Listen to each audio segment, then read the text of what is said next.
My name is Željko TANJIC, and I am the Rector of the Catholic University of Croatia in Zagreb, and member of IFCU board, and I'm going to chair this workshop.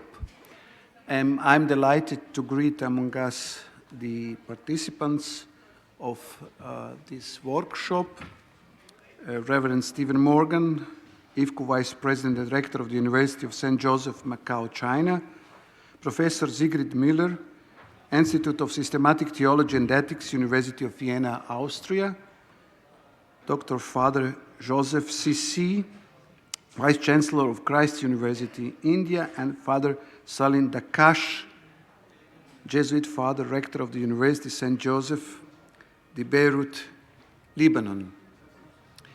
The procedure is, as usual,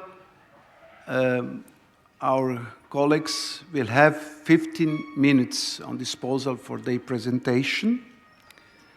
After that, they will have also 5 minutes each if they need to exchange their opinions about their lectures or something to add to their own ideas. And then we will go to the questions from you or from my side to this floor. Before we start, let me just briefly say some remarks like introduction. Actually, when I was listening to workshops yesterday and even our meeting organized by Sacro Cuore this morning, it was clear to me that they all spoke about Catholic intellectual tradition in different ways. And I think that we had really good start and that all these interventions are enrichment of those ideas that we heard even this morning, and I'm very grateful for that. But it's clear to us, I believe to all of us, that we can distinguish between the Catholic intellectual tradition and the Catholic doctrinal tradition. As much as they may be really intrinsically linked, they should nevertheless be distinguished. I'm not going to talk even about doctrinal tradition of the Church, not explaining what is intellectual tradition, but during our meeting we have seen that we can, I hope, all agree that Catholic intellectual tradition is the attention and it pays to the formation of whole human being, and especially to the spiritual moment in that person's act of cognition, learning, teaching, research. And this spiritual moment is always realized as life in accordance with chosen values. So we are going to hear how our colleagues are thinking about this Catholic tradition, intellectual tradition from their point of view, because we have different, not only geographical areas, but also cultural areas, different experiences in the church, in the education and intellectual tradition at their own universities. We will start with Father Reverend Stephen Morgan, just a short biography. Stephen Morgan, good friend, has been Rector of the University of St. Joseph since 2020, having been the Dean of the Faculty of Religious Studies there since 2018. Originally from Wales in the United Kingdom, you will hear such a beautiful British accent. And I'm always ashamed when I speak next to him, my poor pidgin English. He's an associate professor of theology and ecclesiastical history. After a career in finance in the city of London and Hong Kong, he spent 15 years as the senior executive of a large non-for-profit in the United Kingdom. Returning to academic work in 2009, he read for PhD in theology at the University of Oxford, where he was a postdoctoral research associate of St. Bennett's Hall between 2013 and 2015. He has been a member of the academic staff of Mariwell Institute of Higher Religious Science since 2019.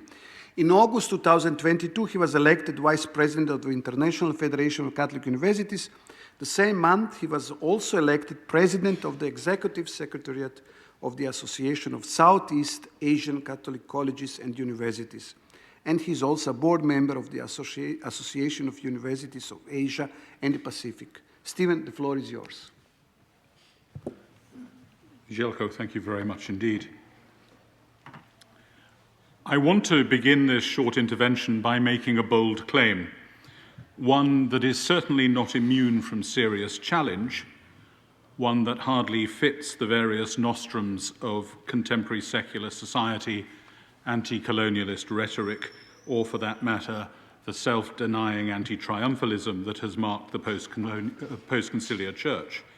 It is a claim, however, that I think can be sustained within certain limits, although that's not the purpose of this paper, and one which provides a useful foil, a limited working hypothesis, if you like, for what I want to say about the Catholic intellectual tradition and the university. The claim is this: the university is a Catholic thing. That is to say, without the Catholic faith, indeed without the Catholic Church, there would be nothing resembling what we now know as a university, and that a university better approaches its ideal insofar as, and only insofar as, it is a Catholic institution. In part, I begin with such a bold, even outrageous statement. One of my colleagues in Macao called it deliberately inflammatory, because I want to reflect upon the purpose of higher education, the purpose of the university within a context that respects its origins, as well as pointing towards what might look like its final cause, in which all its formal potentialities are enacted, or perhaps, to adopt the language of Plato, in which it so participates in the idea of a university that it best approximates to that idea. The claim is, therefore, that the more a university is truly Catholic, the more it is truly a university. I think the reverse is also true. Wishful thinking, the stretching of classifications, and the manipulation for religio-political reasons aside, it's a matter of historical record that the first universities that are in any way recognizable to us today, that is, of communities of masters and students gathered together under a common rule to pursue the discovery and dissemination of knowledge, these first universities emerged in Europe in the 11th century out of a context that was entirely ecclesial. Of course, even the suggestion of some kind of separation between the sacred and the secular, the religious and the civic, in the Middle Ages is somewhat anachronistic. So all-persuasive was the influence of Catholic Christianity at the time. But it's safe to say, I think, that in its origins and purposes, the university is a creature of Catholic Christianity. The early history of universities is fascinating. For example, we see in Nuce what Newman would later call the note of early anticipation. Many of the characteristics of modern universities, that is, were there right at the beginning. Self-government, ecclesial oversight, ever-widening pursuit of knowledge and fields of study. Nevertheless, for the present purposes, it's enough to recognize these origins and to note that the advancement of true religion as a concomitant of the advancement of other knowledge, expressed even today in the purpose clauses of, for example, the colleges of my own alma mater studiorum, the University of Oxford, was recognized as well then as it was in Newman's idea of a university, and as it is now in the mission statements and mottos of today's Catholic universities. It is then those universities who have become or were founded as secular establishments that are departures from the norm, deficient in their proposal of an academy cut off from the pursuit of not merely truth, but the truth.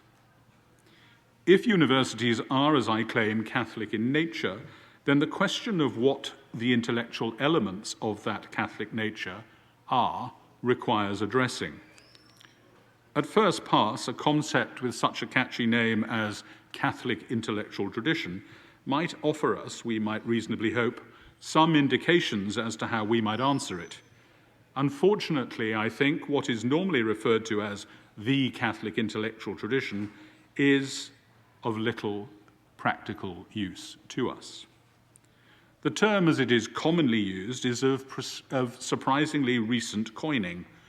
As late as 2013, Cyril Orsi claimed that the term, quotes, Catholic intellectual tradition exists only really in English, close quotes.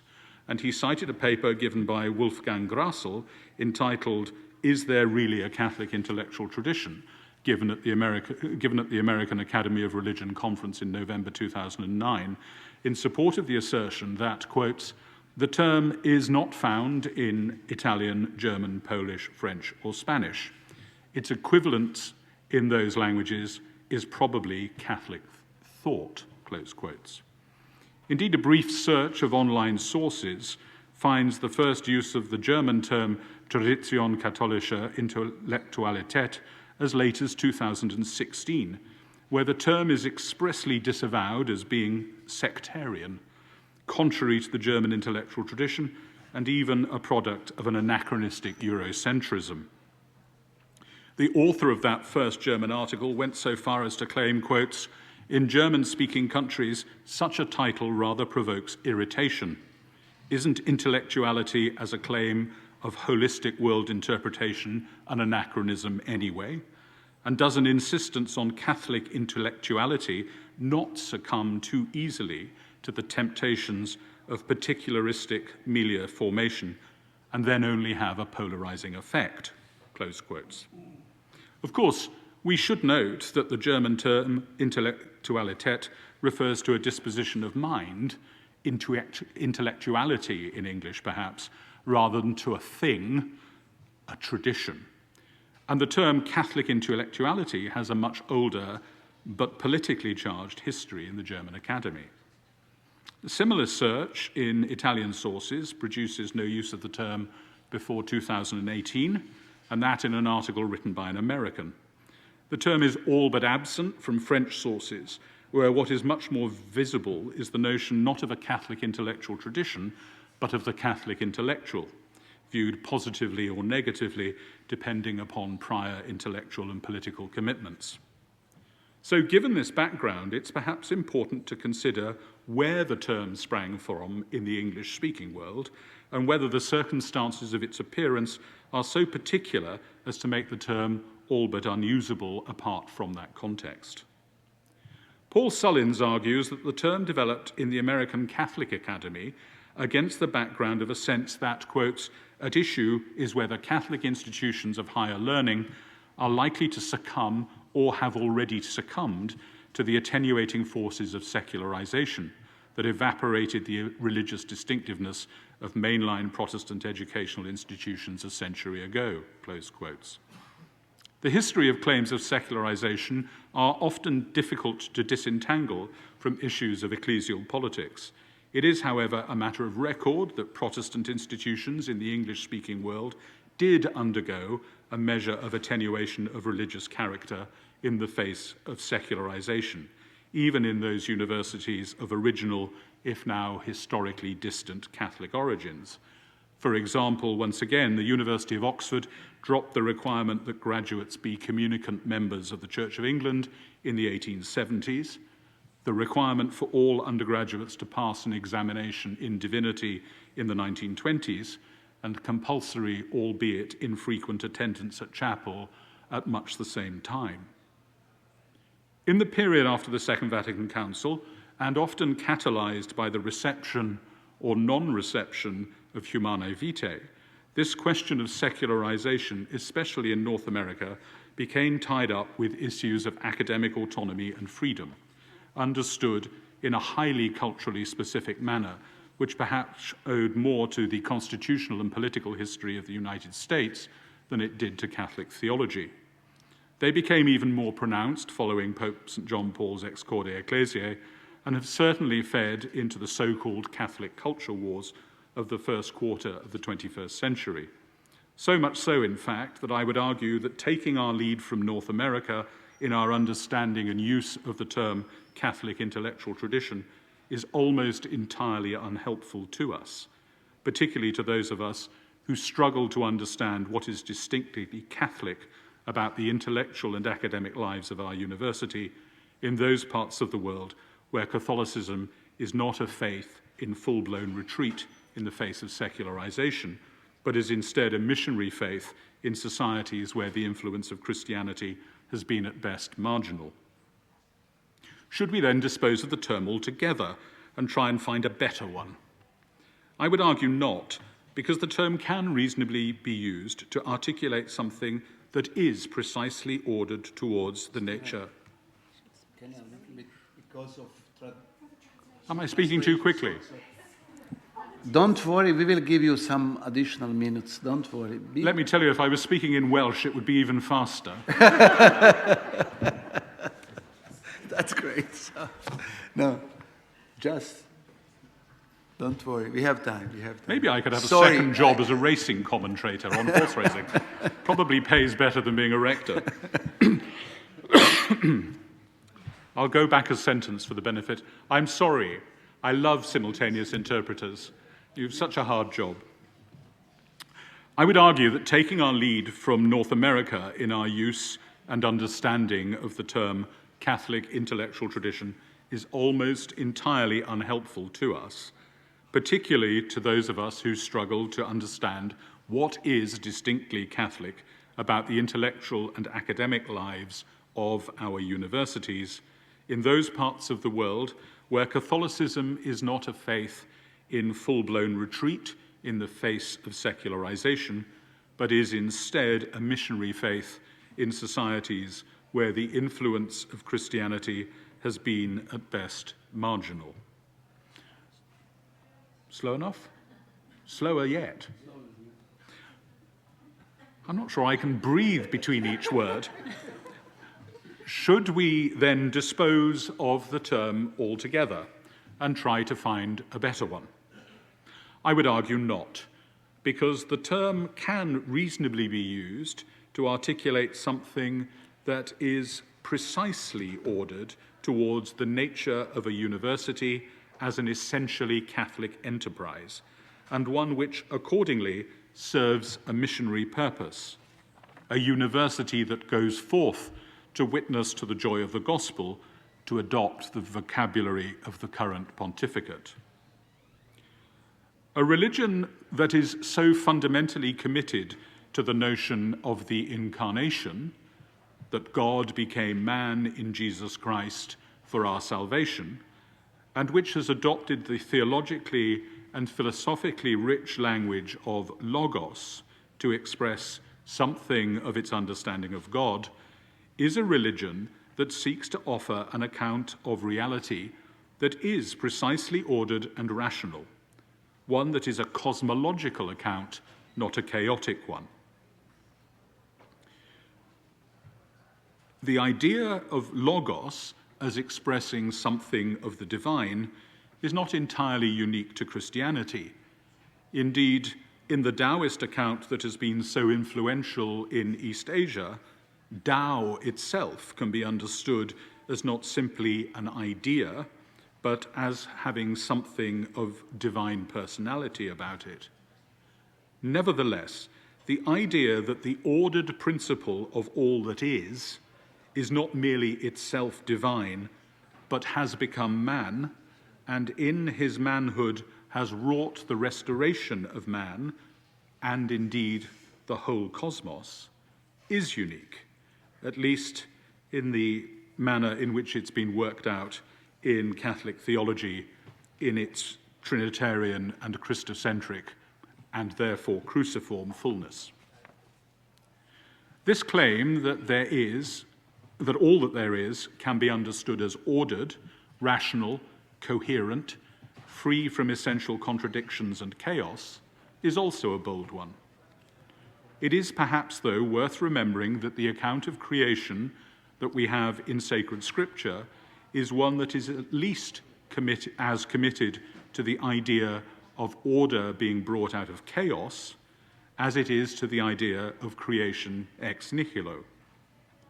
Such an account of reality is, I would suggest, at the very heart of how we might want to understand the term Catholic intellectual tradition, and why Georges Lemaitre and Gregor Mendel are as much examples of that tradition as are Augustine, Aquinas, Georges Bernanos, Graham Greene, Ephraim the Syrian, and Dante Alighieri. In this Catholic understanding, the human intellect, which in its participation in the Logos, through which and in the image and likeness of which it was made, seeks always to understand and so offer an ordered account of reality, and in so doing, it seeks to be holistic and not eclectic. As a properly Catholic intellectual tradition, it is one which rejects an account of reality, which understands different aspects of that reality as self-contained, distinct, sufficient in themselves, in favor of seeing them as interconnected expressions of an ultimately inexhaustible and infinite reality, which is itself one, true, good, and beautiful. That is to say, a truly Catholic intellectual tradition is one which seeks to give an account for its own sake and ours of God.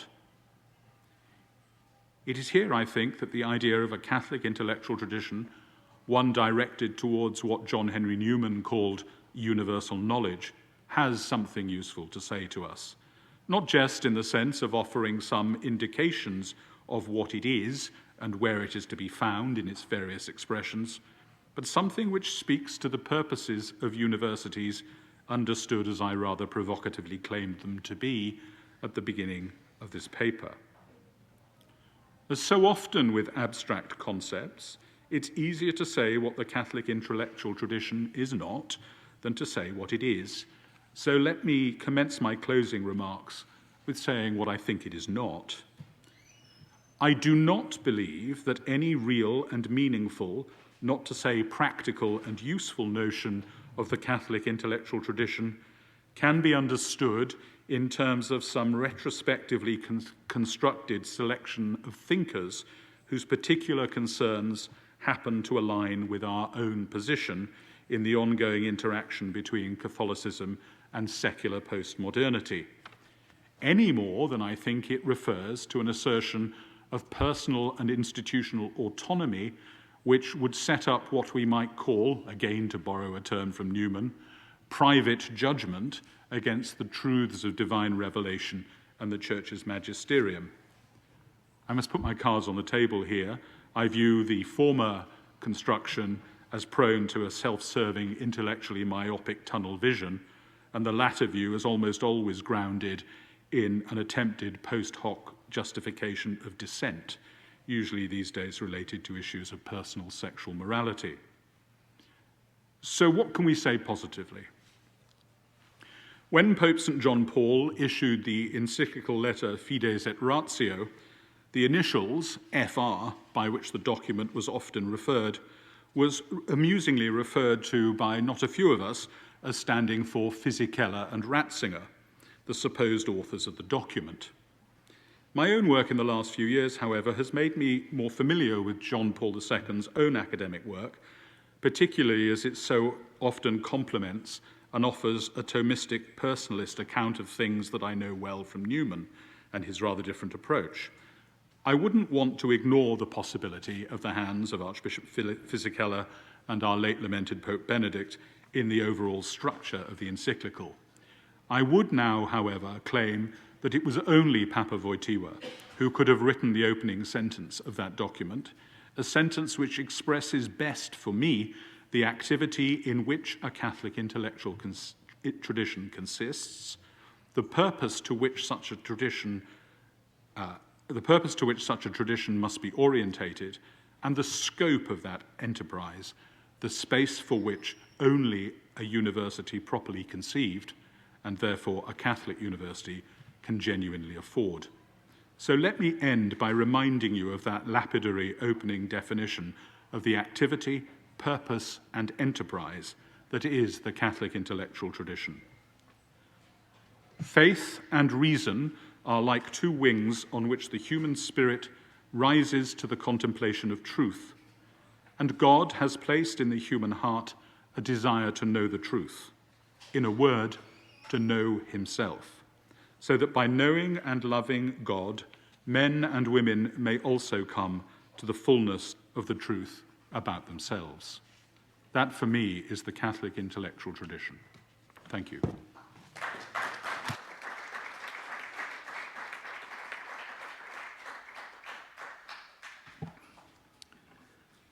Dear Stephen, thank you very much. And you, at the beginning, in the middle of your presentation, said that the term Catholic intellectual tradition is almost entirely unhelpful to us. I was asking myself, what are we doing here? But then you did find a way out of this claim. So thank you for your really important thoughts and vision of Catholic intellectual tradition, bringing us at the end back to Fides et Ratio. I'm sure that your lecture is going to be a source of many, many questions after our presentation. So thank you once again, and I hope that our friends who have done translation, they survived. So thank you once again for that. So we are going on with Professor Sigrid Müller. I'm so happy that she's here. She's the only lady in this panel, but she's a great lady, so I'm so happy that she is with us. Professor Sigrid Müller is professor at the University of Vienna, Vice Dean for Research of the Catholic Theological Faculty at the University of Vienna. She studied theology, Latin, and Italian at Tübingen and at the Pontifical University, Gregorian University at Rome. She holds also a master's degree in family counseling from the Catholic University of Salamanca. Her special research interests are the history of moral theology and bioethics with a focus on the ethics of technology. In 2008, she was appointed a junior member of the Austrian Academy of Science and a member of the curatorial board of the Austrian Science Fund für die wissenschaftliche Forschungen. For the years 2011-2013, she has been elected president of the European Society for Catholic Theology. Professor Müller, the floor is yours. Thank you very much for this kind introduction. And well, I think I will be a bit different in tone, and it will be a very interesting discussion afterwards, you know, so where we seem to develop similar ideas and where we are looking at the question from different perspectives. So I would like to start by saying that a few days ago in my prayer app, I found the following words: Lord, make us open to new things and help us to preserve the good old things. So to me, when I read that, I thought, okay, this fits very well to what I need to say. So it seemed to summarize the attitude which is needed in our use of the Catholic intellectual tradition. I use the term, I'm very happy for your qualifications that we have heard already, because it fits to observations that I have made in the field of moral theological and philosophical history, to which we refer in our studies of Catholic theology. I'm a member of the University of Vienna in Austria, and I need to explain maybe that this is a state university with a full Catholic theological faculty integrated into it, where we grant state degrees and as well church degrees. So we teach the future clergy, they study with us, and we teach also lay people and offer courses also which are eligible for students of other faculties, among which are philosophy, psychology, sociology, and nursing studies, for example. Just to give you a background, against which I'm speaking now. So, having said this, it's clear that I'm here on the panel because I'm speaking as a representative of Europe and maybe also of the West, though I'm aware of the differences between European and American approaches, at least to a certain respect. And I'm speaking to you also as a moral theologian who is very much interested in modern ethical challenges, as has been said in bioethics, but as a moral theologian who also loves history of moral theology, especially the late Middle Ages and everything that is written in Latin. So because of this combination, my heart beats faster when I see traces of the past in the present discussions, and you will forgive me when I start by making a stance in favor of the importance of the intellectual tradition. But I would like to make 3 points. So I start with, well, taking up the cudgels for intellectual tradition. But second, I would like to show that doing intellectual history cannot be done without unfolding a dynamic way of looking at the world. So to me, it's nothing past and, well, rigid, but creating dynamism. And third, I will briefly present what I perceive today as the challenges for our understanding of Catholic theological tradition, and which stimulates us to think in new ways. So, first point, why Catholic intellectual tradition? I use this term now. I'm speaking in English, so it's fine, I think. Why is it important? So the attitude presented in the prayer, namely to open up to new things and preserve the good old things, already shows that we are challenged by new things to interpret present reality through our faith. And by doing so, we already transform our intellectual tradition. Dealing with our Catholic intellectual tradition means examining the church fathers, the medieval intellectuals, the early modern experts on universal reason and individual discernment, law theories, formal discussions with empiricists and philosophers of the Enlightenment, and later with psychology and sociology, and up to postmodern philosophy. By engaging in history, we see how new things were discovered at different epochs. They were compared with the old ones, and the theologians discussed ways in which the new ideas could be added or integrated in what we today can label as Christian tradition. Engaging with Catholic intellectual tradition is at the same time doing intellectual tradition, because it is a constant movement between what we perceive in the present and interpret as new, and what we label as old just because it belongs to the history. So there is a back and forth all the time. But when we look back in history, we detect that Catholic intellectual tradition is not a cord made of threads that are all equally long and all date back to the beginnings in the Bible. Rather, we discover that our tradition is made of many threads which are of different length. Some entered into the cord at a specific time in history and might also have come to an end at another period in time, as the cord continues growing along the history of the Church. So why is this observation important? When we do intellectual history in our classes of moral theology, history of philosophy, but also in all theological fields, when they look back in time, we try to understand how Christians interpreted the challenges of their time in the light of faith. With new material, they integrated, they found, and they combined it together with what they deemed to be the good old things which they wanted to carry on with, so that the cord was at least partially renewed. There are many advantages of doing intellectual history.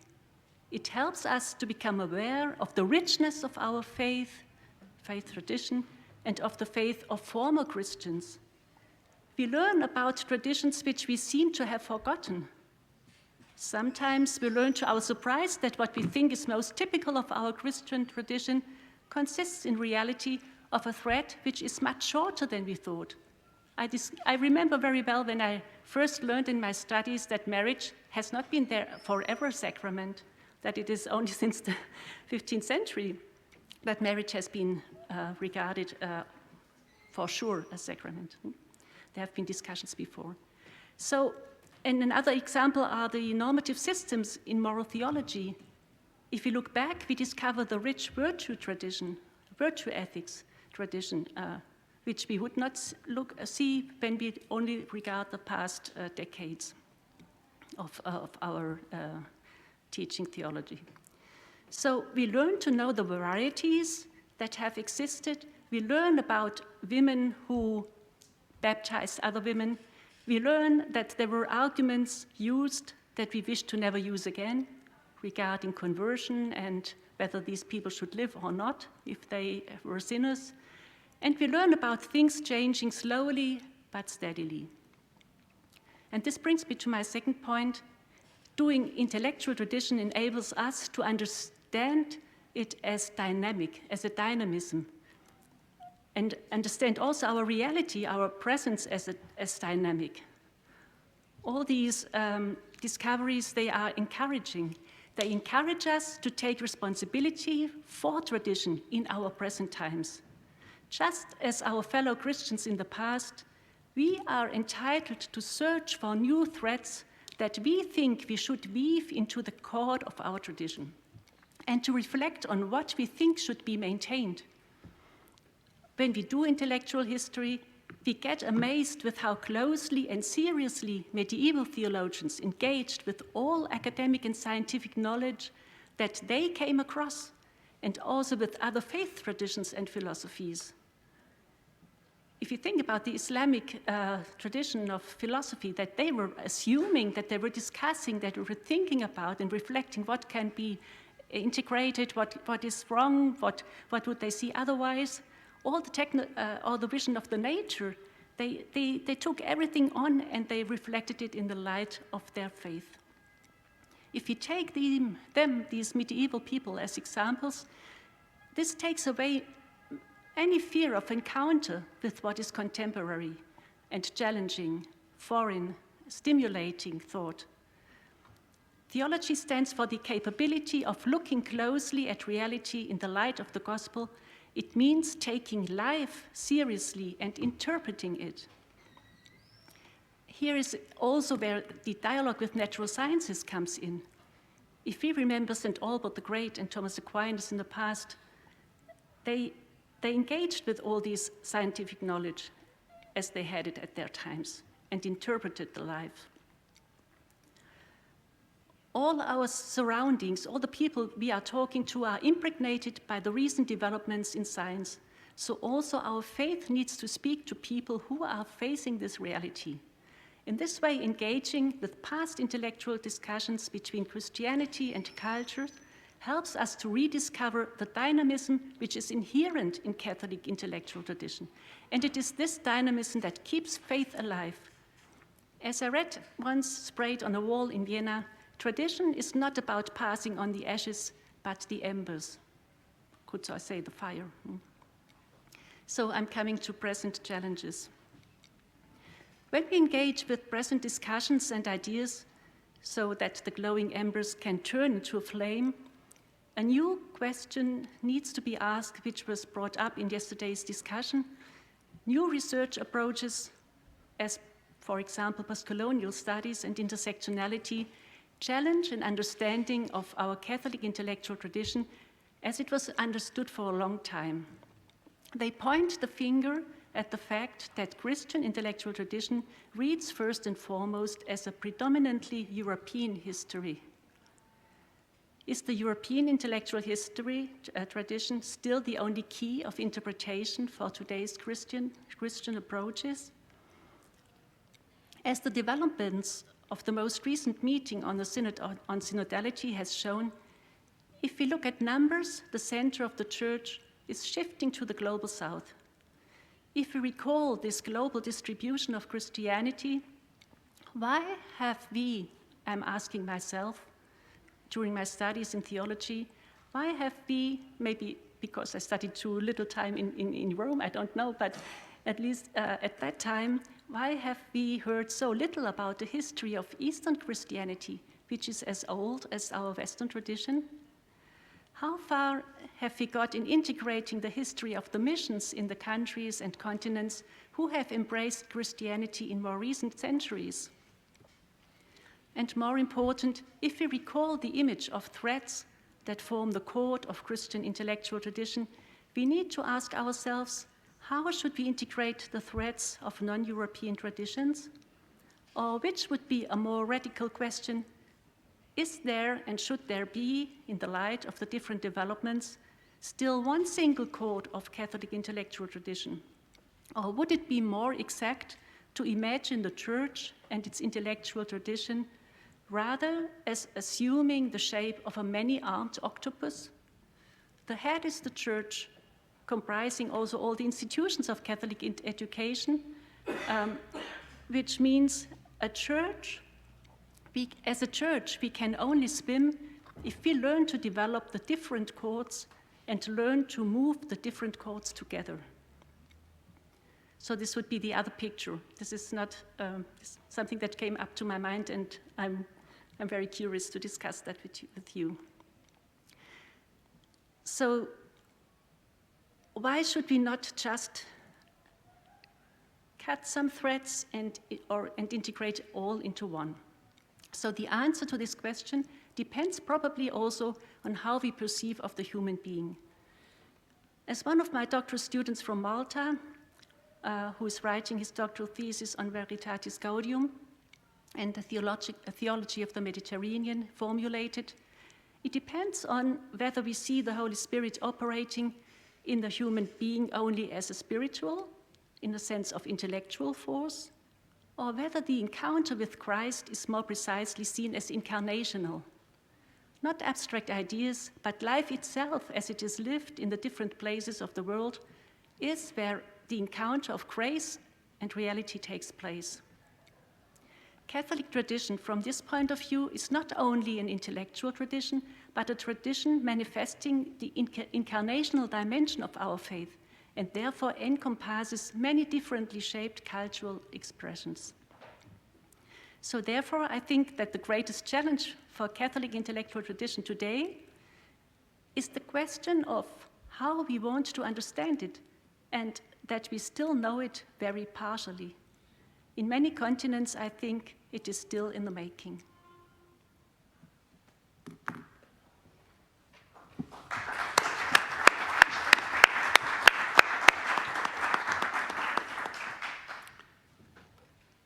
Thank you very much, Professor Miller. At the end, I really think that you and Stephen have something in common, but maybe with different understanding what it means, Catholic intellectual tradition and incarnational principle and so on. So I think discussion is going to be very, very interesting. Thank you for these 3 steps to in Catholic tradition, dynamic of Catholic intellectual tradition, and also challenges that we have today in Catholic intellectual tradition. So as I said, I'm sure that discussion is going to be very, very fruitful. Our third participants here is Dr. Father Joseph C.C., Vice Chancellor of Christ University in Bangalore in India.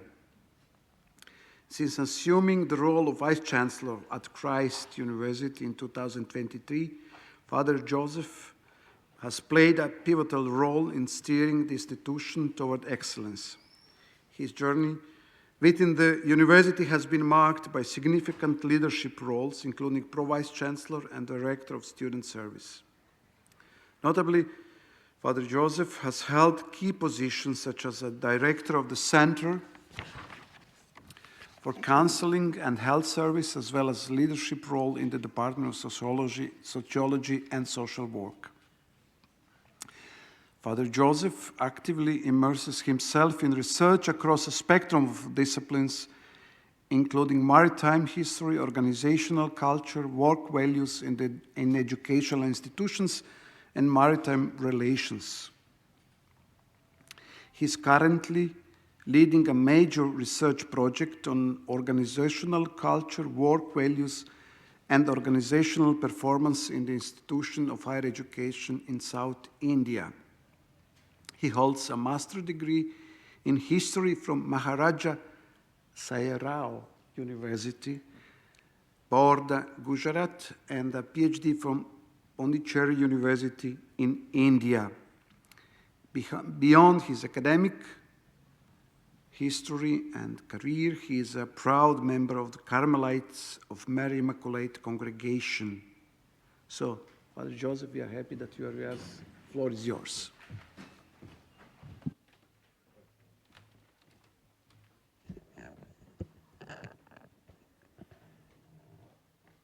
Good afternoon, everyone.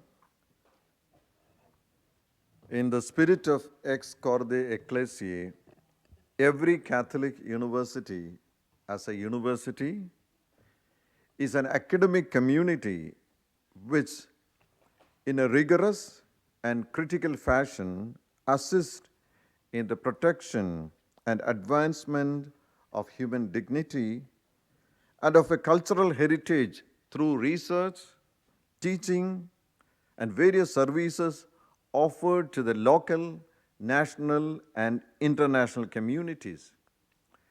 This advancement of human dignity will be meaningless if it is without the reference to truth.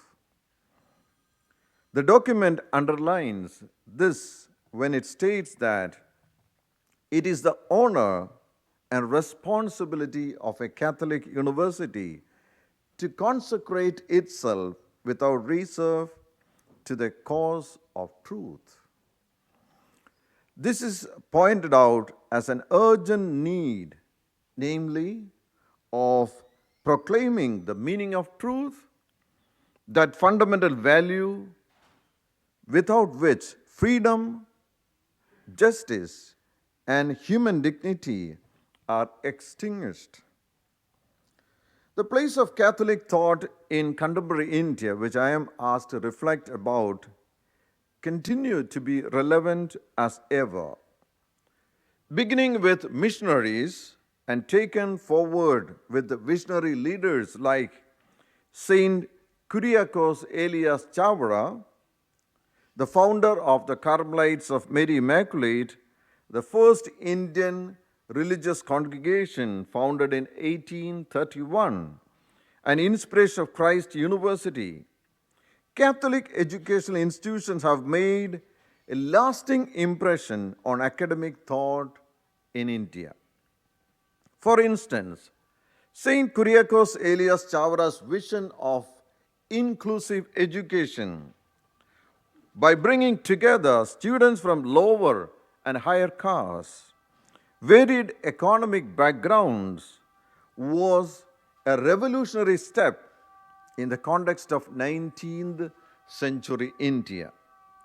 The spirit of inclusive and holistic education is carried forward by Catholic educational institutions spread along the length and breadth of India. Contemporary India is marked by the youthfulness of its population. According to UN Population Report of April 2023, 50% of the population is under the age of 25. To Andrea Wojner, the representative of United Nations Population Fund in India, and I quote, "India is at a unique historic opportunity, witnessing a great demographic transition as a youthful nation. On the other hand, India also experienced the growth of religious fundamentalism and intolerance. The Catholic academic institutions have added responsibility to form and transform the young people. Mahatma Gandhi, the father of the nation, reminds us, and I quote, "Man is neither mere intellect, nor the gross animal body, nor the heart and soul alone. A proper and harmonious combination of all the three is required for making the whole man and constitute the true economics of education. And fortunately, let me also compare with Mahatma Gandhi with International Federation of Catholic Universities. Our president, Dr. Isabel, said it's in 1924 that IFCU got founded. In fact, Mahatma Gandhi, after getting released from the prison by the Britishers in 1924, vigorously started the non-violent movement, Satyagraha. The non-violence became very meaningful to him and took with great pride and responsibility the movement.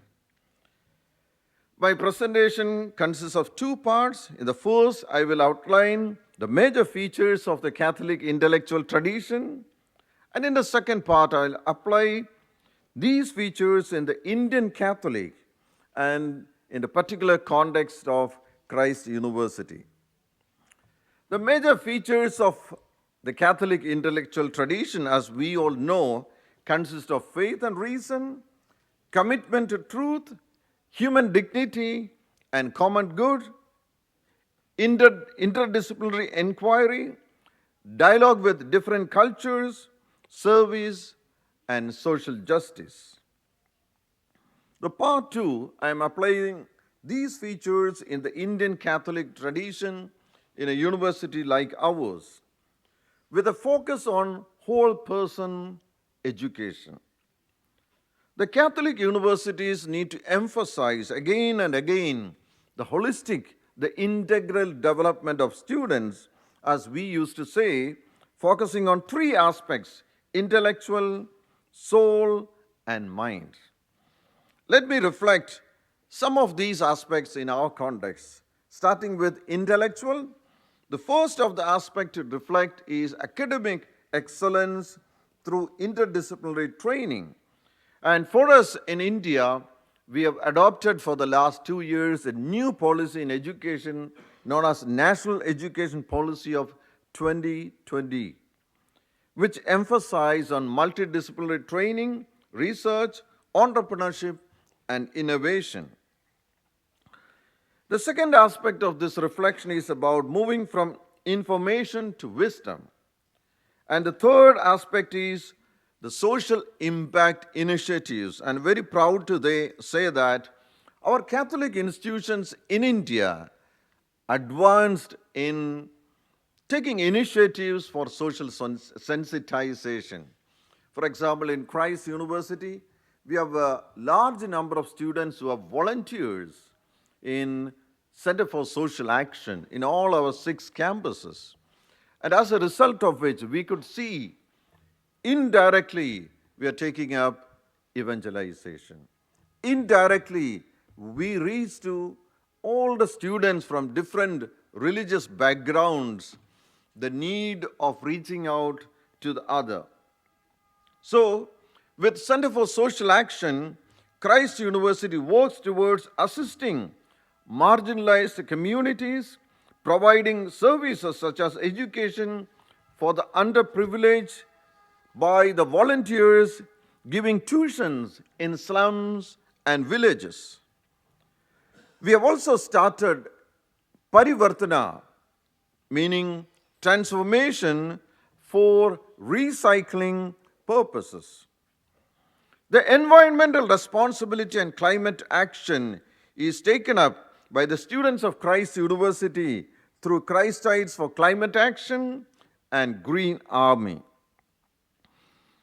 The fifth aspect of intellectual formation is all about the global exposure and cultural celebrations. And I would like to claim that every day is a multicultural celebration in our campuses and also in other colleges, Catholic colleges, because we give a lot of space for multicultural understanding and celebration, mixing students of all religions and all cultural backgrounds. Celebrations at the university reflect the rich and diverse culture of the nation, fostering an inclusive environment for students from various backgrounds across the country. The second aspect, the soul, the first point to reflect is all about deepening Christian faith.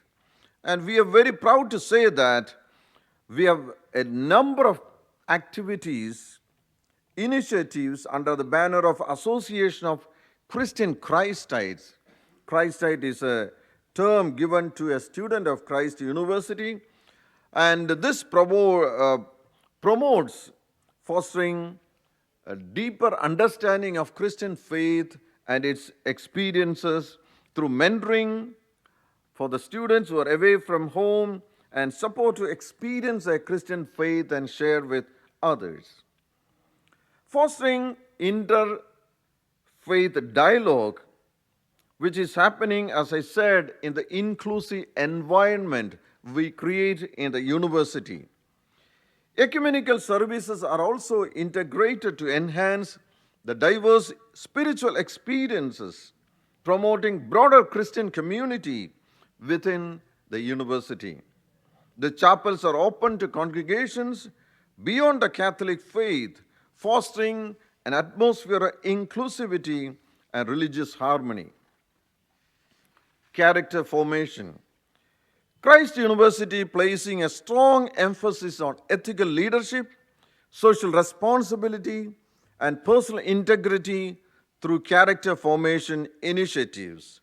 Let me give a wonderful example of how our university responded to the recent violence in the Christian-dominated tribal groups in India. And we were fortunate to get a chance to sponsor the education, the full sponsorship of the educational expenses of many of these Christian students from tribal communities who were alienated from their own native places. And we were proud that many of our faculty members were involved in it. The introduction of holistic education development classes facilitate the weekly interactions between students and faculty, addressing graduate attributes and moral uprightness. The mind.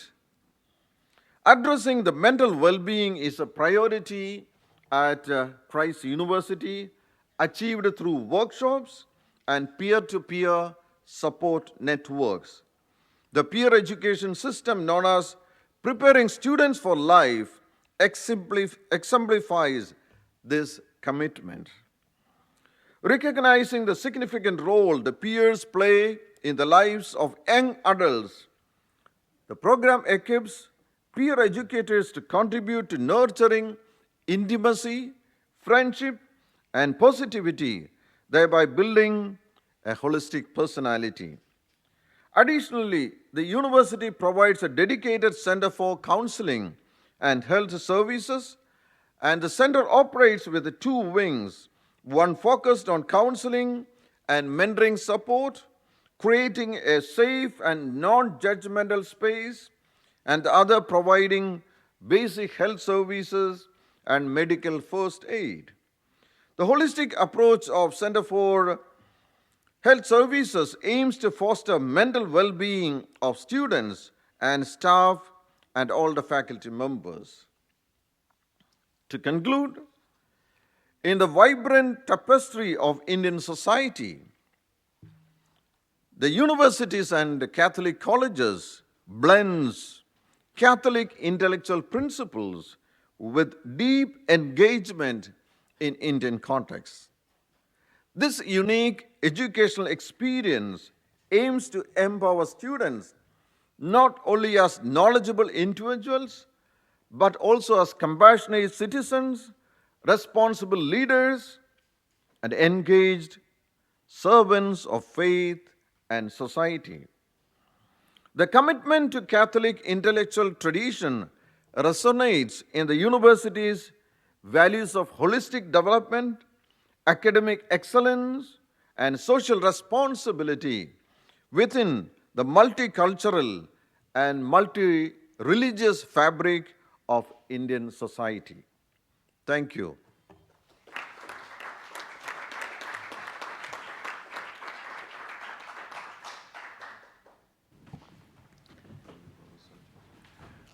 Thank you, Father Joseph, for giving us really one inside view on Catholic intellectual tradition in India, in this part of the world, and how you at your university, how do you understand this Catholic tradition and how do you put it into practice? Probably as most of, let's say, Europeans, we are all struck by the fact that we know that it is present in Asian and African societies, even in South America, with such a big number of young people. For example, in my country, there is only 12 or 13% of the population under 25. And that's, I think, in general situation in Europe. And in India, other countries is over 50%. And this is really a challenge also for Catholic intellectual tradition, because we are thinking differently maybe in many ways, but I hope that we are acting all in the same way. Thank you once again. Thank you. At the last but not least, it's Professor Salim DACCACHE, Jesuit father, rector of St. Joseph University of Beyrouth from Lebanon. I think to many of us from IFCU, very familiar and very known personality. He completed a DA in philosophy at the University Panthéon-Sorbonne I under the direction of Etienne Balibar. And he's actually author of 2 theses. The first one is in philosophy and is entitled The Problem of the Creation of the World in the Kalam of Abu Mansur al-Makurdi and its historical and epistemological context. And his second thesis focuses on the pluralism of school system in Lebanon and was defended at the University of Strasbourg in 2016 under the supervision of Maurice Sachot. For 10 years, Father Salim DACCACHE has studied in depth the educational systems of Christians and Muslim schools, as well as public and private non-religious systems. He is the author of numerous works on the various fields of education and the meetings of cultures, and a specialist in themes relating to Syriac spirituality and studies in Islamic Christian relations. In his work, he approaches the school as a social microcosm rather than a learning space. Indeed, the school system in Lebanon is considered as a community system which is sometimes accused of rejecting the other, sometimes seen as an embodiment of pluralism and the acceptance of differences. We know how challenging the situation in Lebanon is, especially today, and I'm sure that Father Salim, who is rector of St. Joseph University in Beirut since 2012, and who knows very well the situation not only in Lebanon, but also in Christian-Muslim dialogue, will give us his view on Catholic intellectual tradition. The floor is yours, Father. Thank you, Father Rector. Ma principale référence pour parler de la tradition intellectuelle catholique au Moyen-Orient et dans nos universités, c'est un extrait de la lettre encyclique du pape Benoît XVI, de sa sainteté, regrettée.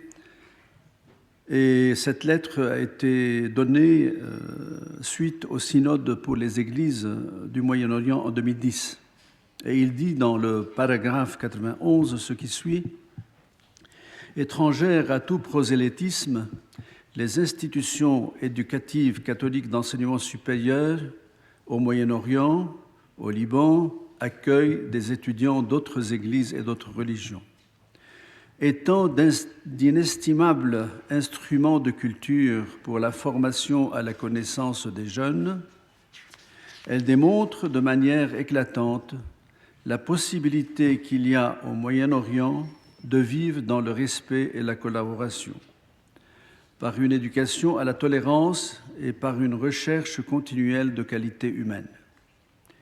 Elles sont également, ces universités, attentives aux cultures locales qu'elles désirent promouvoir en soulignant les éléments positifs qu'elles contiennent. Et il termine en disant « J'appelle les responsables politiques au Liban et dans les pays du Moyen-Orient à appuyer ces institutions. » Je retiens de ce paragraphe de Sa Sainteté, Benoît XVI, 5 idées. La première, les universités catholiques sont étrangères à tout prosélytisme et à toute discrimination. Il suffit de regarder les chiffres. Les 3 universités catholiques de la région de Beyrouth, l'USJ, la Sagesse et les Antonins, accueillent plus de 40% de musulmans parmi leurs étudiants. Cette ouverture des universités catholiques est fondée sur la tradition intellectuelle catholique, intellectuelle et sociale, universitaire, qui veut que tout étudiant soit accueilli indépendamment de son origine religieuse ou ethnique. Cela est bien inscrit dans la charte de l'Université Saint-Joseph, qui dit que l'USJ, mon université, n'accepte pas d'être au service exclusif d'une classe sociale ou d'une communauté ethnique.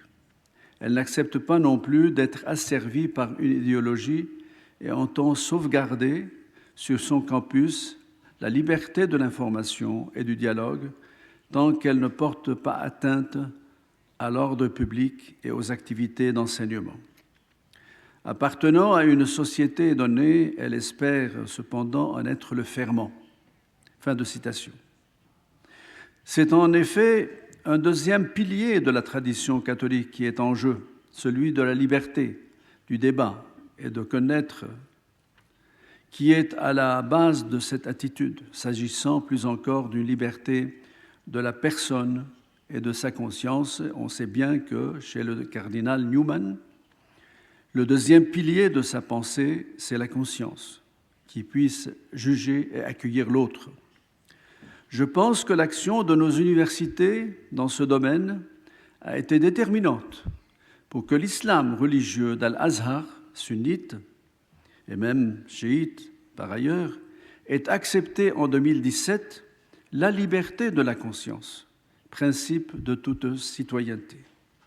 Mais cela est en même temps un défi, celui de conserver au plus moindre degré une identité catholique de l'université devant la demande d'étudiants musulmans d'avoir des lieux de prière, leur lieu de prière à l'intérieur de l'université.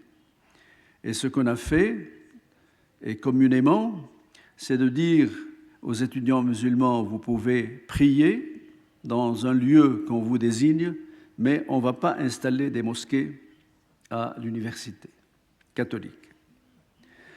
De même, au vu du pluralisme qui devient communautarisme et confessionnalisme politique et social, au vu aussi du manque d'espaces communs sociaux où une parole libre peut être prononcée, les universités en général, et en particulier les catholiques, sont des témoins vivants de respect des différences dans la collaboration, d'une éducation à la tolérance par une recherche continue de qualité humaine.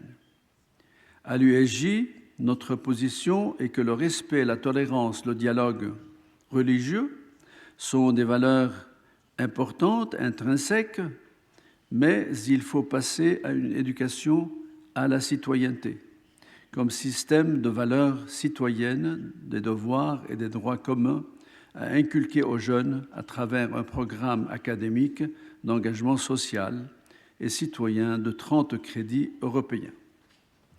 Deuxième idée, les universités catholiques, nous dit le pape Benoît, sont des instruments de culture pour la formation intellectuelle des jeunes, doublée d'une formation à une éthique professionnelle. Il est connu que l'université catholique est un lieu privilégié du dialogue entre la foi et la culture et entre la foi et la raison. Il s'agit d'un exercice de tous les jours et un défi de taille pour tous les étudiants et les enseignants.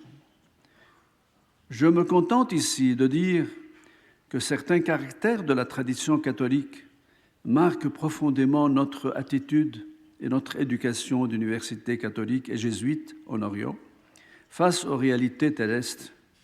Ainsi, la conception de la transcendance divine, telle que le comprend la tradition catholique, est compatible avec la reconnaissance d'une autonomie des réalités de ce monde, comme le dit le Concile Vatican II, qui déclare ouvertement que les choses créées et les sociétés elles-mêmes ont leurs lois et leurs valeurs propres, que l'homme doit peu à peu apprendre à connaître, à utiliser, à organiser.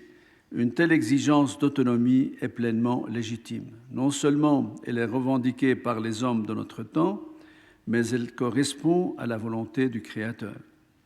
Cette déclaration du Concile mène à donner à la personne humaine son rôle dans la connaissance et la formulation des règles, mais surtout à être responsable dans un monde oriental, chrétien et surtout musulman, qui demeure marqué par le magique, par la fatalité et par le déterminisme céleste.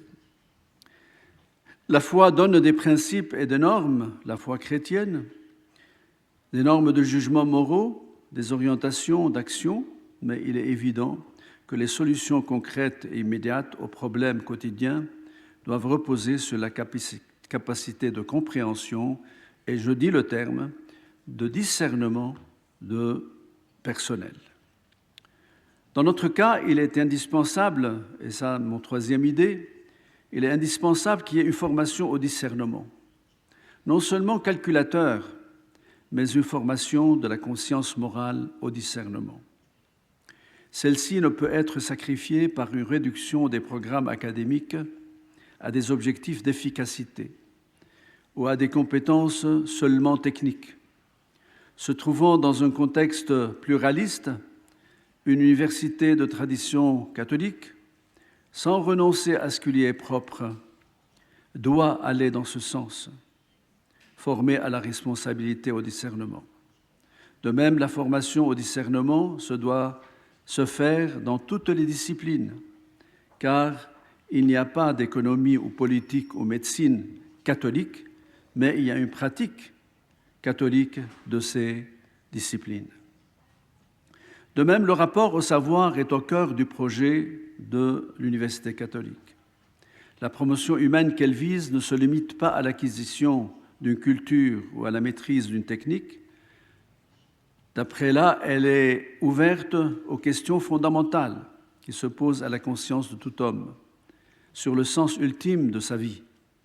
Cette ouverture est le chemin habituel vers la reconnaissance de Dieu, transcendant toutes les valeurs humaines, qui donne à la vie sa plénitude de sens et garantit la liberté humaine contre toute oppression. Ce rapport est en même un défi, et en même temps un défi. Cela tient au fait que la tendance dans notre région, peut-être plus chez les musulmans, à privilégier la mémoire, à tout ce qui est réflexion et jugement personnel, et surtout jugement critique, car la réussite de l'individu est mesurée par sa capacité de mémoriser par cœur les textes religieux ou littéraires, comme le Coran ou certaines parties de la Bible. Cela provient du fait de pouvoir exercer un esprit critique vis-à-vis des sujets étudiés. Ce qui a de la valeur, ce qui a été dit depuis tout temps et fait œuvre d'autorité immuable. Je me rappelle, je donne un exemple ici, la séance de soutenance de doctorat à l'UIJ. Et le doctorant, c'était un étudiant saoudien qui avait travaillé sur les hauts faits des compagnons du prophète en référence à Ibn Asakir, un historien musulman damascène du XIIe siècle. Dès que le premier membre du jury lui a reproché de ne pas avoir discuté les thèses erronées, entre guillemets, de l'auteur, l'étudiant traita le membre du jury d'impie et a quitté la salle. Et depuis, on n'a pas eu d'étudiants saoudiens dans notre université. Méthodologie, raisonnement et objectivité seront les procédés transversaux à acquérir pour mener une recherche pertinente dans un cadre de sincérité, de respect et de confiance, car il s'agit non pas de substituer un modèle occidental à un modèle local, mais à faire valoir l'exigence intellectuelle comme compétence à acquérir en se basant sur des textes propres au patrimoine musulman.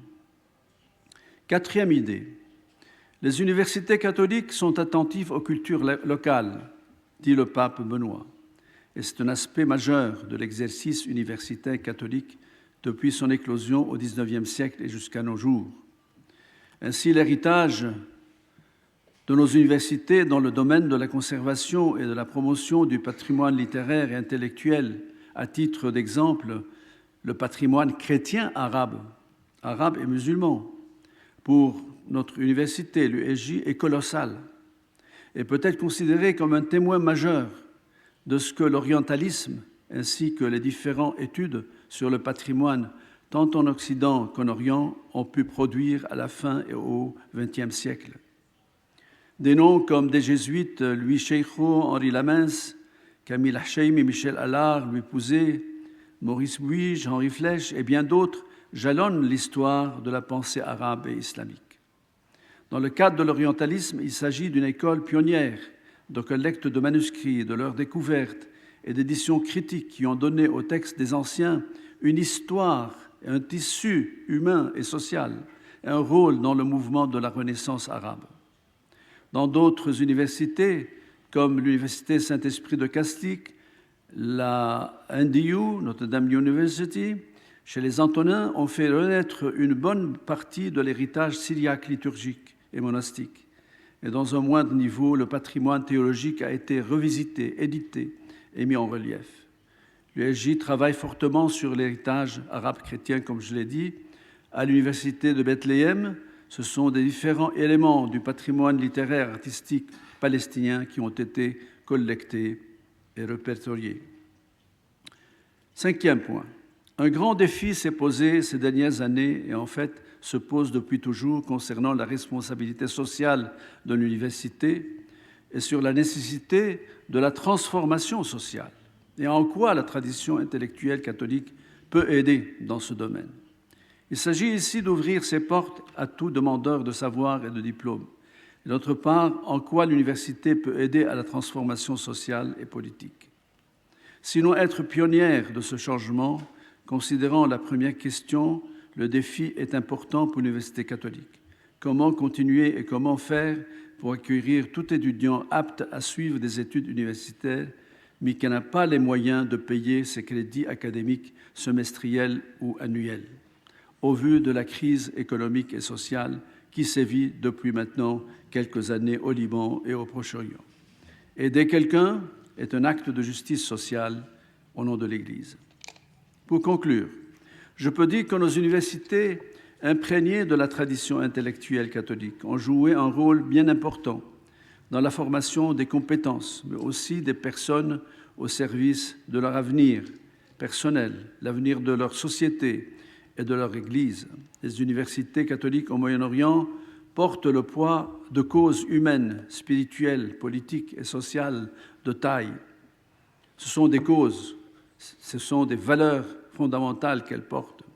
Confirmer les chrétiens dans leur foi, mener le combat pour la citoyenneté, les combats pour la justice comme pour la Palestine, pour le développement social et travailler pour sortir des crises. Elles vivent de nos jours le défi de continuité de leur mission éducative qui contribue à la formation du capital humain qui fait notre fierté dans le monde. Ainsi se pose la question, avec l'émigration continue des chrétiens du Liban et du Moyen-Orient dans des pays proches ou lointains, l'université catholique et les universités en général ne risquent-elles pas de se retrouver avec une minorité de chrétiens et son unité catholique se trouve menacée. Mais, comptant sur Dieu et sur les amis et sur les anciens de nos universités, nous sommes toujours debout pour continuer notre mission qui est d'annoncer le Christ et de relever notre tradition intellectuelle catholique. Merci beaucoup de votre attention.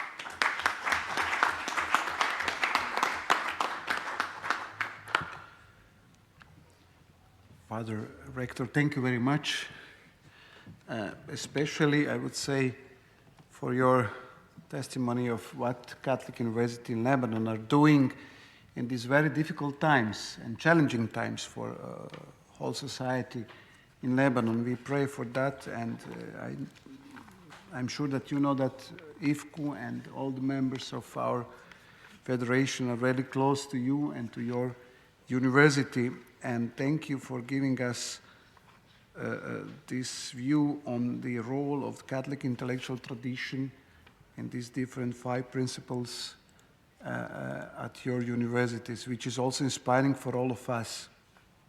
So once again, thank you.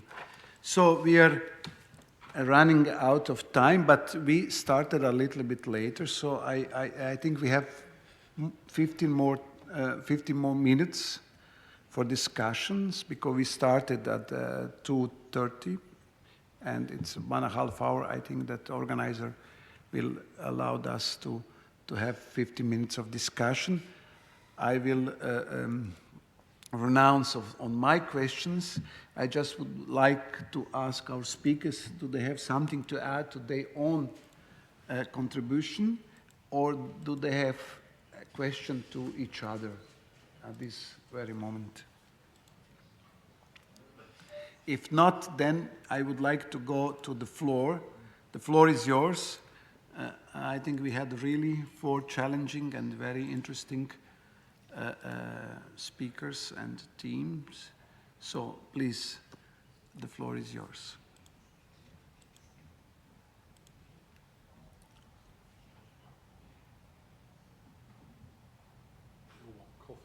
Yeah, everybody wants coffee, but no, not immediately.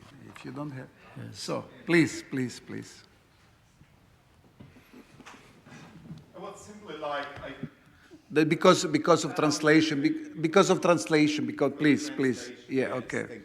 Thank you very much indeed. It was a beautiful panel going from where I learned to speak about Catholic intellectual tradition was in the United States, actually, and then coming to a rather text-oriented approach to the very practical daily life of countries that are facing challenges that are completely unknown to me in everyday life. But I was listening to the point when you were speaking at the beginning. The Catholic intellectual tradition is not a doctrinal tradition. I would challenge this. I would really challenge it, because we get a new kind of what we understand of theology here. And this is doctrinal, which means we focus on different things.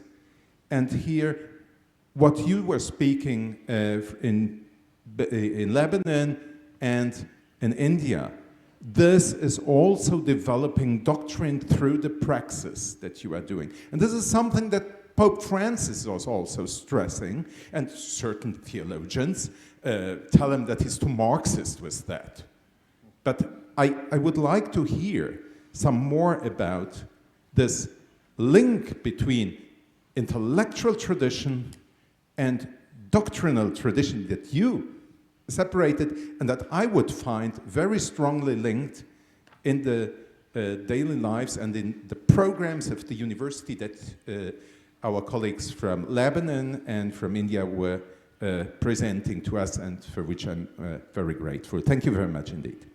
So thank you very much. I'm not panelist, but I'm very happy that my thesis has such a great reaction. But I just have to, a little bit to justify, I didn't say, exactly speaking, that they are separated. I said they are connected, but they are different. And I stay, but I'm not going to explain that. But I think that we all understood there is a connection, but there is a difference. But maybe it's a good topic to the panelists. Maybe they want to add something to that, or to challenge even that. Yes. You made the claim. You've got to defend it. No, but I'm not a panelist. Maybe from our context, one aspect which I try to... Okay, that's okay. Yeah, okay. So maybe from our context, one aspect which I tried to focus was a dialogue between different cultures, and how on a daily basis, every day is a multicultural celebration, and through which we are, that's purposely done, we are, let's say, bringing down the differences based on religion, And in our country, it's very true that even now the differences in among the castes is very strong, especially in the rural, even in urban areas. So purposely we design activities, intellectual related workshops and seminars so that students are able to understand each other and accept each other. So there are lots of our students who go beyond religion, and some of them are not bothered about what's the religion that you practice, but you relate to others, you understand and accept them. So that interdependence is promoted through cultural activities and also beyond that. We have, that in the Indian context, subcultures, each of the states are best of examples of that. So we bring cultural activities like of music, of theater, of dance to the different activities of the university. That's how we prepare our students to accept each other, to understand and celebrate the cultural diversity of our country. And we found there is a lot of acceptance for that model. And students love the campus life because of their possibility of reaching out to citizens of other subcultures or other languages. And we have lots of languages spoken all around India. But in our campus, it's mostly English, but there are also activities organized through Indian languages, which is also well accepted to the students. I think that's one thing. Second aspect is how ex-Cordier was speaking about truth, but in its real sense, the service and social justice, which we promote in our campuses. We feel that the Christian sense of reaching out to the needy or to the other can be easily practiced without naming this is the quote from Bible or other things. But the base of that is our Christian teaching. But the students understand it, and one of our core values is social responsibility, which we give a lot of avenues for students to practice. I hope I am able to answer. It's a little long. Thank you. You are free to ask more questions on these. Thank you very much. Father Rector, do you want to add something? Joseph, can you switch? Okay. Thank you. En fait, ce que je peux dire à propos, disons, de la situation au Proche-Orient, au Moyen-Orient, c'est que nous sommes en crise et même, disons, le dialogue théologique et doctrinal entre islam et christianisme est en crise aussi. Il est quelque part, disons, suspendu. On n'avance pas. Sauf peut-être, disons, justement, sur des questions comme la citoyenneté, comme la fraternité, Abu Dhabi, le Caire, etc. Mais dans notre philosophie telle que je l'ai expliquée, et c'est, je pense, disons, une philosophie qui est fondée sur des points doctrinaux. La personne, la suprématie de la personne humaine, ça c'est catholique, ça, c'est pas musulman. La conscience et la fondamentalité de la conscience, ça c'est doctrinal, ça, c'est pas quelque chose de... Mais ce que je peux dire, disons, ce que j'ai dit, disons, comment nous, disons, dans notre exercice quotidien, on essaie quand même de faire passer le message, vous voyez. À propos, par exemple, de cette crise, disons, dans le dialogue islamo-chrétien, au Liban, on a essayé le 25 mars d'avoir une fête commune de la Vierge. Vous le savez peut-être. Mais tant que de point de vue catholique, hiérarchie catholique, que de point de vue musulman, il y a peut-être, disons, les trois quarts qui ne sont pas d'accord. Parce que, et pour le musulman, la Sainte Vierge, dans l'imaginaire musulman, représente quelque chose, et dans le catholicisme, c'est autre chose. Mais on insiste pour qu'il y ait quelque chose de commun. D'où disons, la recherche d'un travail sur les valeurs communes, sur ce qui est commun entre nous, vous voyez. Et à ce niveau-là, oui, à l'université, on travaille beaucoup sur ce qui est commun. Sinon, disons, on va aller de plus en plus vers, disons, une crise et une mécompréhension, une situation qui n'avance pas. De ce fait, je pense que, d'une part, nous sommes conscients tout à fait de ce qui est doctrinal, de ce qui est tradition intellectuelle, et on le met en avant dans la pratique, et d'autre part, disons, on est conscient aussi qu'il y a une grande crise, et il ne faut pas, disons, tomber dans le piège de la crise. Voilà. Thank you very much. Is there any other question? Please, Father.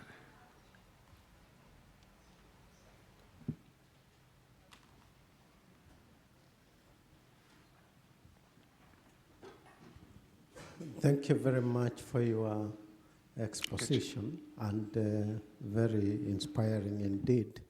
I come from a Catholic university as well, and we talk about the dialectical relationship between faith and reason. And I don't know, between you, which moderates the other? Is it the faith that moderates reason, or the reason moderates faith? That has been a continuous discussion in my university. Thank you. I think that's all around the world, continuing discussion, but do you want to answer to the, please, Stephen? You raise a question which I think all too often can be characterized as positing some kind of opposition between them. The image that John Paul II, or Fisichella or Ratzinger, whoever came up with that sentence, posits is of wings on a bird, an image drawn from the wing. Wings don't direct one another. They're directed by something else. My inclination would be to say that they don't direct one another, that neither the one has a priority over the other, but in fact, perhaps they operate in such a way that our telos, our final cause, regulates, at least in the healthy functioning reason and healthy faith, regulates that movement towards the divine. So, thank you very much. Somebody else? Please, Professor Müller. May I just add to the same point? I think if the two are not connected, something is going wrong. You know, faith, we cannot talk about faith unless we talk about it, and that is already applying reason. And we cannot talk about our reason if we do not have our heart speaking, as we have heard today very often, you know, and our faith. So I think this is a wrong opposition. And if you look back, sometimes faith needs to help reasoning, and this is what we experience, I think, in how you live in your universities. Faith gives the strength to open up to people who are different, who might question ourselves, who are different. This needs a lot of energy. I mean, this is really something very special, to be able to open up, to accept others also while they are different. We will never be the same, nobody. And I think this is a challenge for our lives, and also in dialogue with other people and people of other faiths. And sometimes faith needs the help of reason. We have discovered that with the human rights. The church was so reluctant for such a long time against human rights. So, and we know that we need them to defend on a legal basis what we talk about of human dignity of every human being. So there are times when we need reason to help faith, and times when we need faith to help reason. I think those thoughts and considerations are the best way to conclude our session.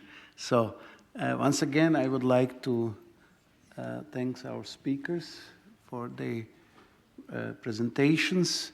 To all of you in this really time for coffee that you really stayed with us and you were interested in this topic, I wish you all the best and God bless you. And I hope, as a program says, that we are going to see each other by next roundtable of the future of the Catholic universities. There is no written where is the place. I don't know if here or another, but we will know that. So now coffee break. Thank you once again. Thank you. Thank you.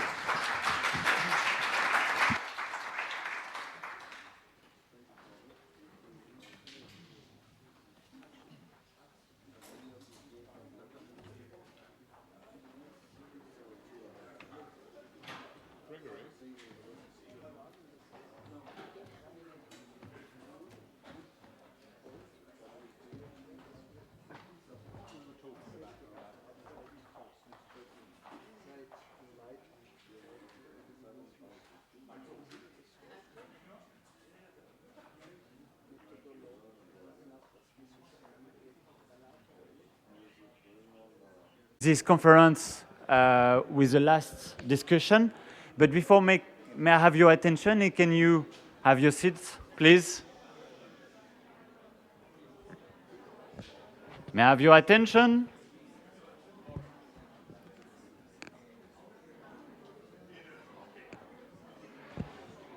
So,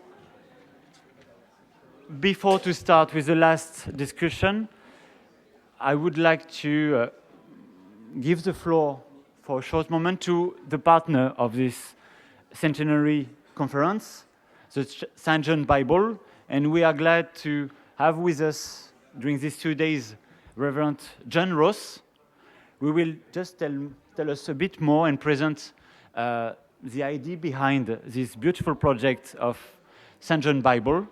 So John, if you can join me, and after that we will continue with the last roundtable.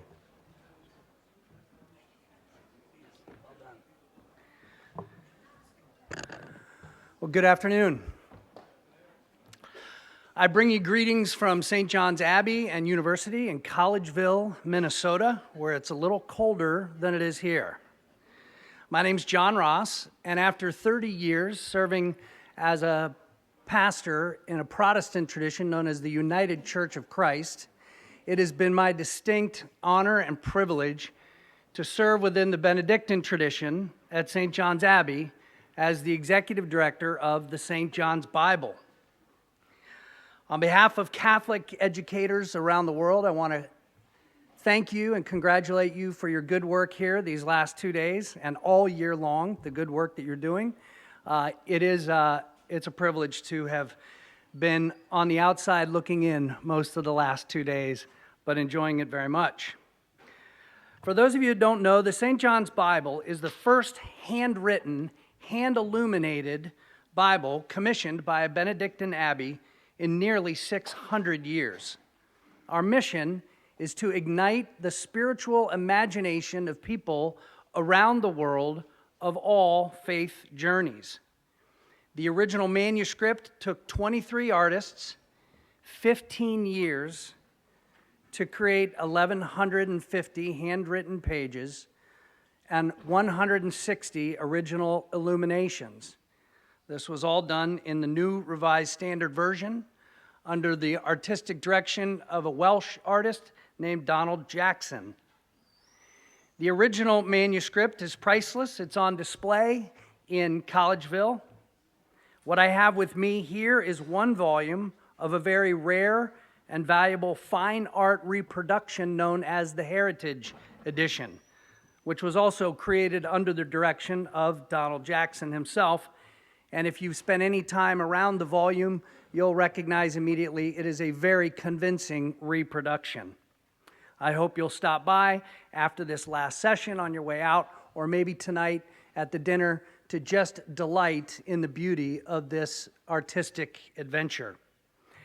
In the chairs yesterday and today, some of these were placed. This is something I would invite you to take with you.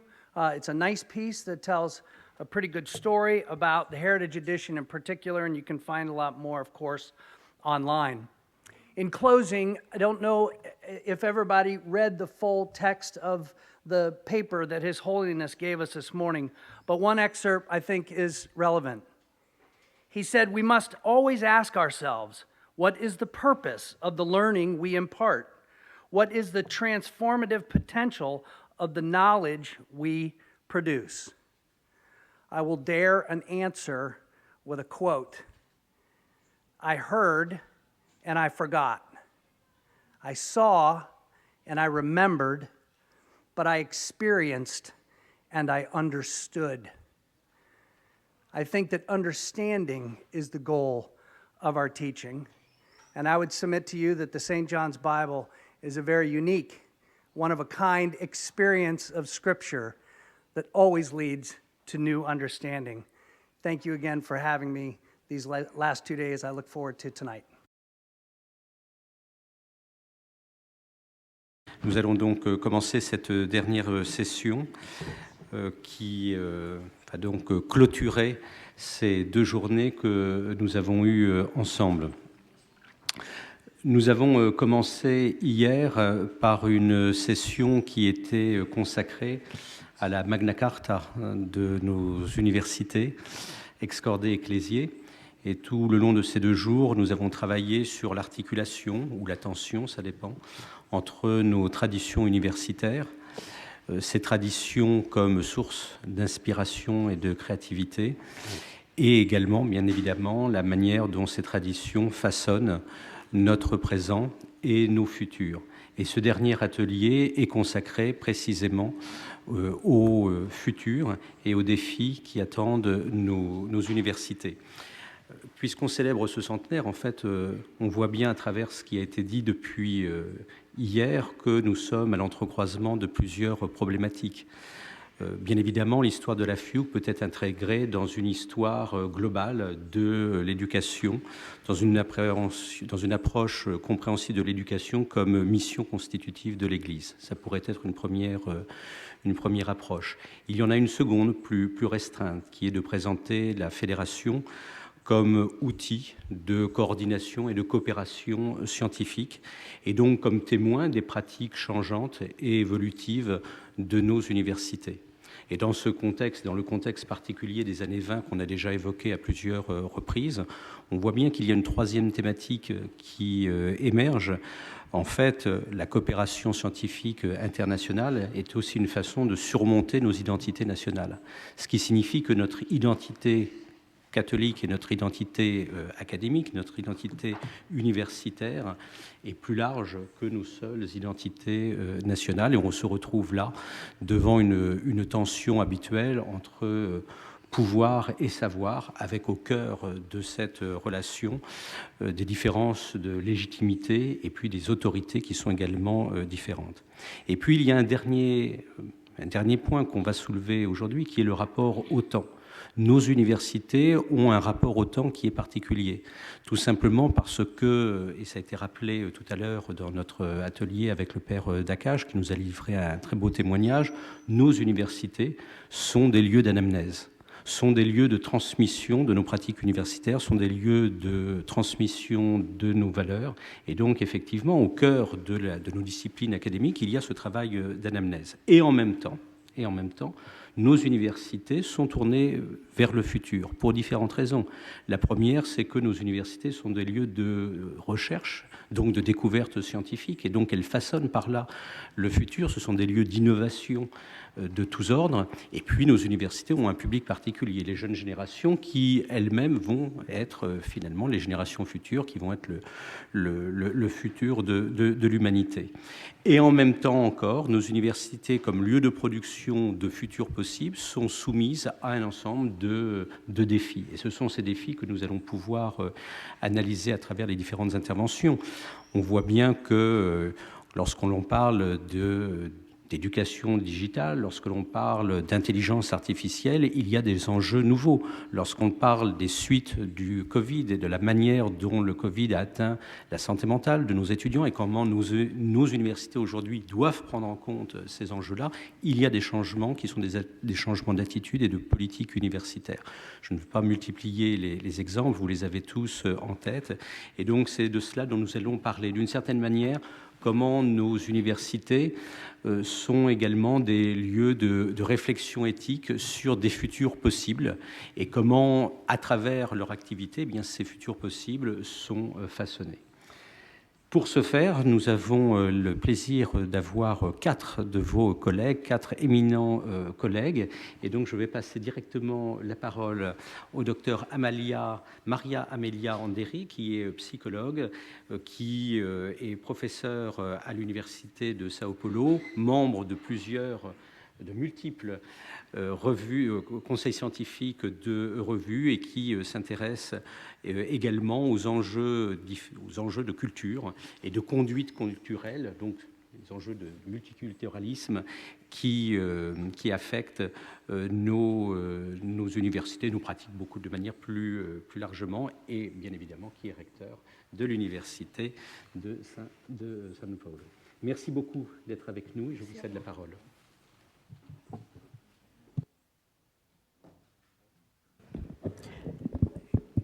Good afternoon. I have to be fast, right? Yeah. Yes, 10 minutes. I'll try. You control my time, yes, right? Okay. Well, good afternoon. And first of all, I want to thank IFCU for this invitation. Particularly, I want to thank you, Dr. Isabel Gil, who's been a great leader for all of us. It is an honor and a responsibility to be on the last session of this conference. And although I think that everything that had to be said is already said, but humans, given a chance, will talk. So I'll talk for as much time as you give me, probably. 10 minutes? Well, 10 minutes, let's try. Well, we could change the title of this roundtable to a question mark. Do Catholic universities have a future? And I think this is the question that all of us talk about and dream about and have nightmares about. So I would like to talk, in order to answer these questions. First of all, I want to warn you that I'm an optimist. So my answer is yes, we do have a future. But this future depends on us, depends on what we do right now, depends on how we deal with all the challenges and all the threats that somehow are around us. And I would like to talk about universities in general, not only about Catholic universities. Although universities are not a system, they are such an important social institution that they are present everywhere. And although not all institutions will survive for the next 20 or 50 or 100 years, I do believe that most universities will survive. And our survival as Catholic universities depend on the survival of this whole kind of pseudo system. We are not a system, we are not in government together. We don't have any kind of legislation worldwide that tells us that this is a good university, this is a bad university, this is a university and this is not.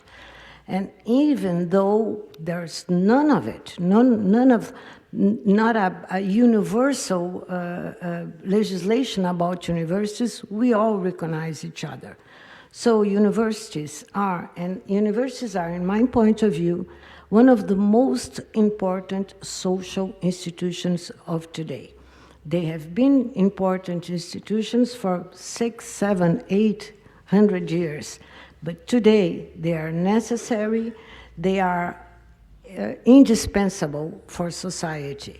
They are so necessary and so indispensable that they are present and they are there everywhere. every country in this world has a university system. Everywhere, anywhere in this world, we can find a rector. I can tell you this. We're not that few, that few. So I think that universities, what we should ask ourselves is, why are we so important? What it is that we do that is so important? First of all, we are responsible, we as universities and Catholic universities, among the whole system of universities, we are responsible for the reproduction of society. Universities educate those who will be professionals, leaders, and maybe most importantly, citizens. Universities do make a difference anywhere they are because of this function of reproducing societies by producing citizens that will be important for society. But as Professor Helen yesterday told us, she advised us to look for measurements. And here are some measures of this important role of universities. First of all, as I said, they are present everywhere, in every country. Secondly, around 30% of all young people ages 18 to 24 years old in rich countries are enrolled in universities. This is the one of the most important social roles of universities. Although there are whispers and sometimes cries about our imminent end, I've been to conferences where people say universities are doomed, is still a very high percentage of young people who are not at universities aim to be at universities. In Brazil, a recent search showed that 80% of all young people in the country wanted to be at university, want to have a higher education. As I already said, or somebody said this also, universities, a degree from a university is the best correlator, the best correlation of improving social stand, improving the chance of employment, improving the wage of a young person or of a person almost anywhere in rich and in poor countries depend. I don't know what I said. I'm sorry about the construction of the phrase. What I wanted to say is a university degree represents the best correlation between a betterment in a life expectancy. And that's valid for wages, for employment, for the quality of employment. But universities are not only responsible for reproducing society, they are also important for production of society because they are important for the production of knowledge. Universities produce scientific, technological, and technical knowledge so relevant for today's society. Furthermore, they produce ethical, moral, and political practices and values that shape our non-university institutions. Going back to some measurement, a high percentage of all research done in the world is done inside universities. Political leaders, communication professionals, so important nowadays, business managers and executives are alumni and usually proudly announce it. I was from this and that university. And let's not forget, those who produce knowledge are shaped in our universities. Thirdly, universities promote and engage in service. They create standards for social and professional practices. Areas such as education, public policies, health are good examples. Fields like physics, mathematics, biology, philosophy, theology, neurosciences evolve in university labs. And finally, let's not forget, universities represent an important economic activity. They generate jobs, power, and wealth. In some contexts, they may be the most important economic activity of a city, a state, or a region. This is so relevant that in many countries nowadays, universities are business, period.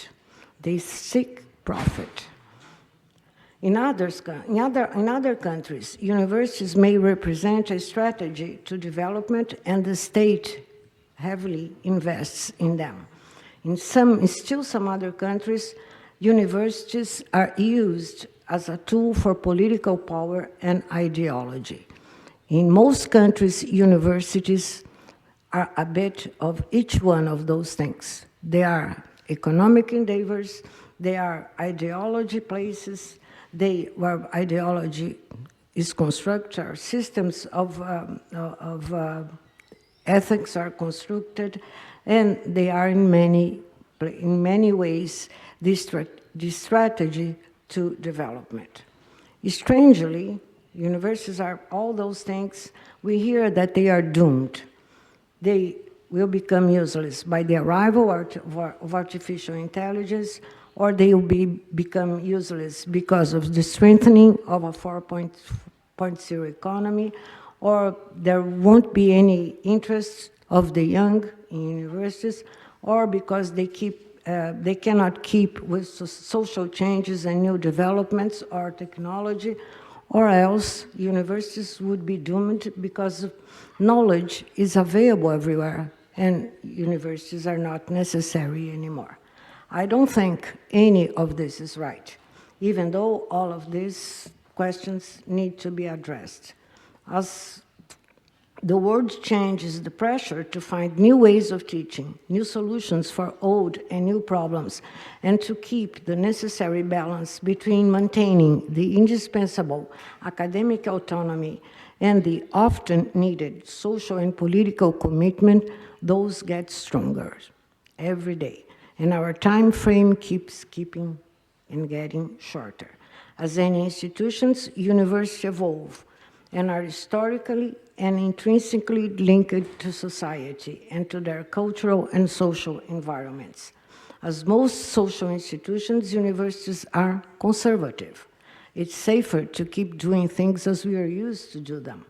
But as an exception, and this is very important, to many other social institutions, universities are at the same time innovative and forward-thinking.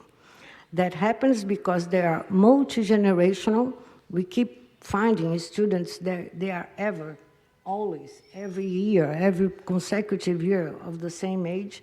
So universities are multi-generational institutions. They cultivate rational discourse and a dialogical culture, and they are places where distinct disciplines, methods, mind frames, and worldviews are in contact. I cannot think of any other institution, social institution, that carries those features. These characteristics at the same time bring in strength and fragility to our institutions. We are strong and we are fragile. More than most social organizations, universities are aware of new challenges, may anticipate problems, although not necessarily we have the solutions, and constantly question themselves. This is our strength and this is our weakness. It is in our nature, and it is the drive to survive and to adapt, not with neutrality, but with conviction that should guide us.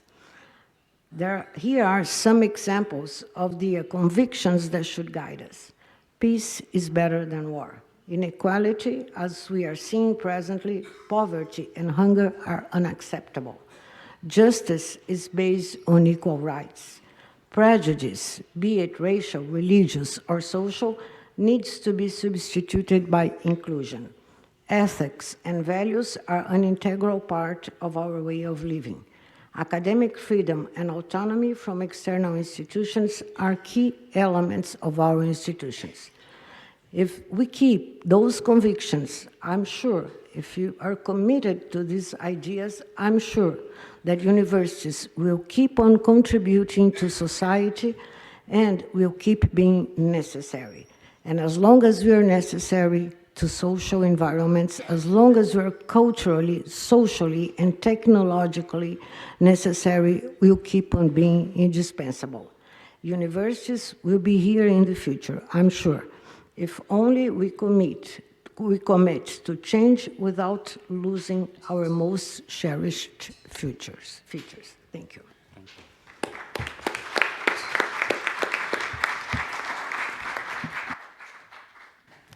Thank you very much for this very fruitful speech. Of course, I don't have the time to underline all the aspects which are so interesting, but I would like nevertheless to stress perhaps two points. What you have said about, of course, the specific role, specific purpose of universities in societies, and of course it is also related for us to what IFCU has tried to do in terms of reflection about the social responsibility of universities.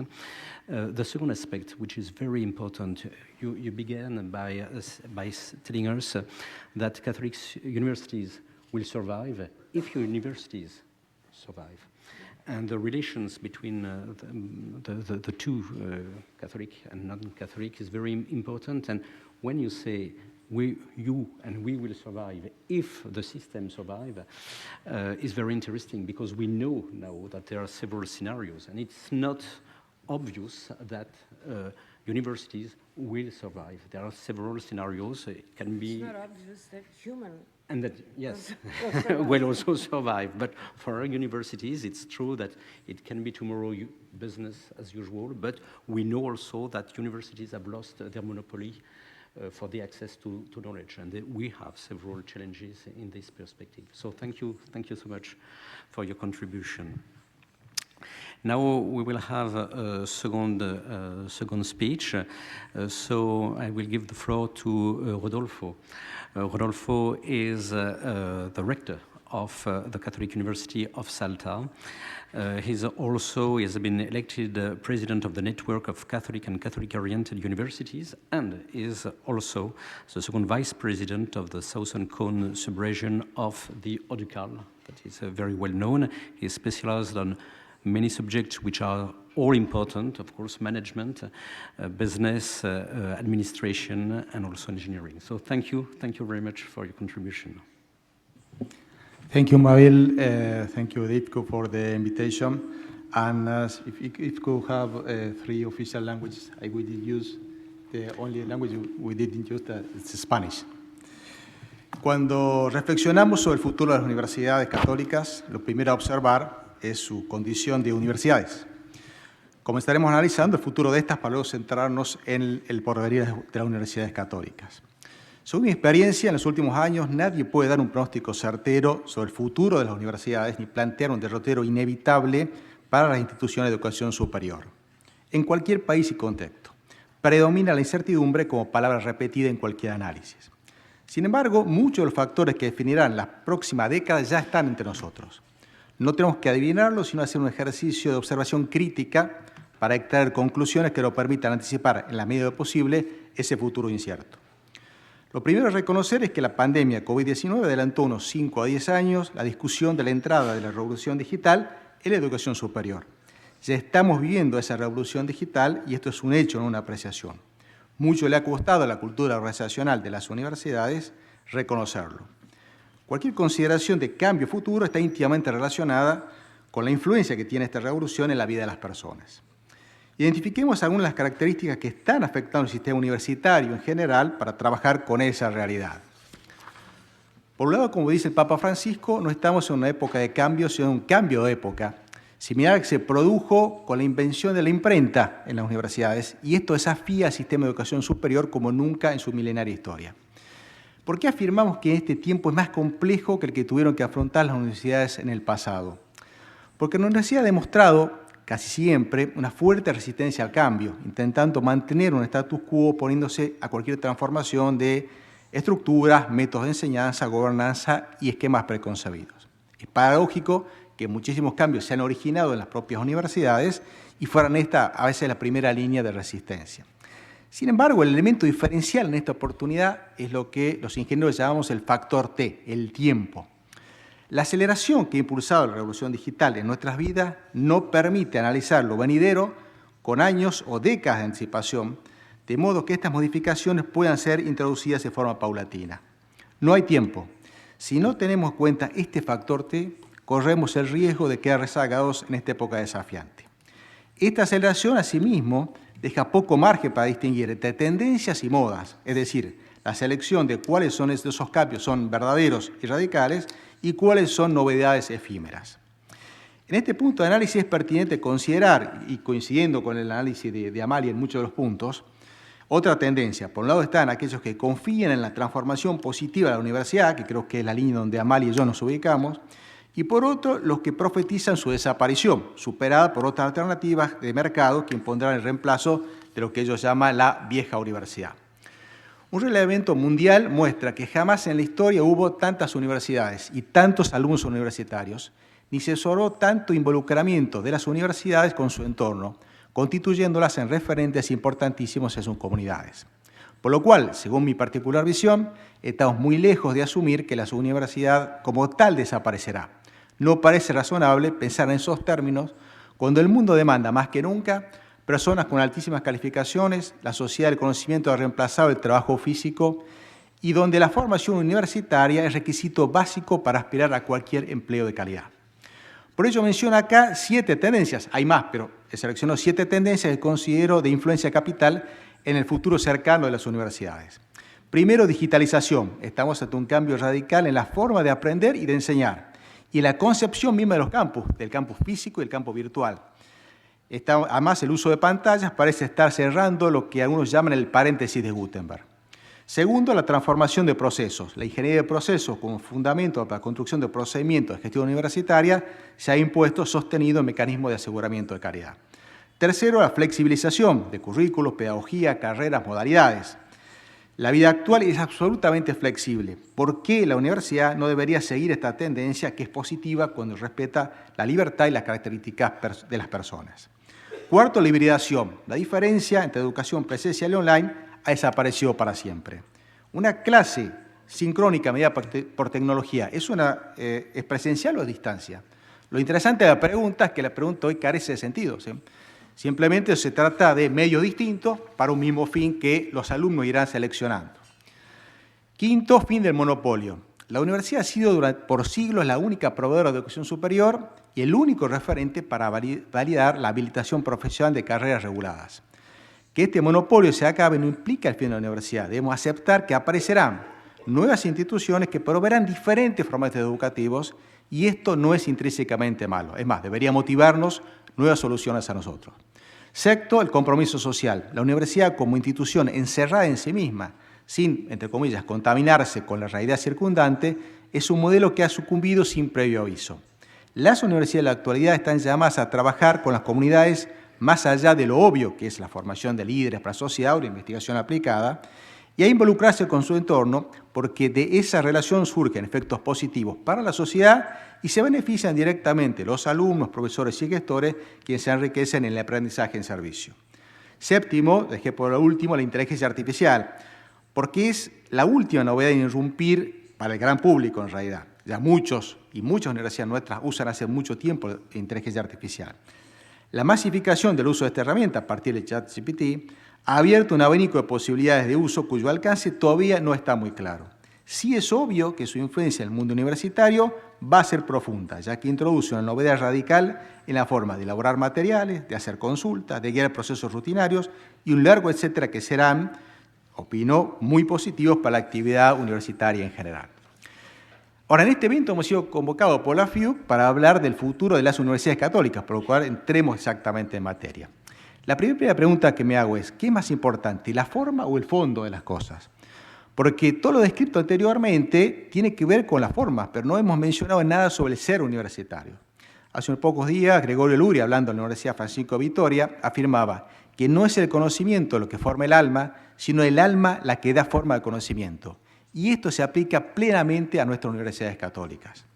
Nuestra pertenencia original, somos universidades católicas, condiciona absolutamente la respuesta, que puede no ser válida para otras opciones universitarias, respetables pero distintas a nosotros en origen y concepción.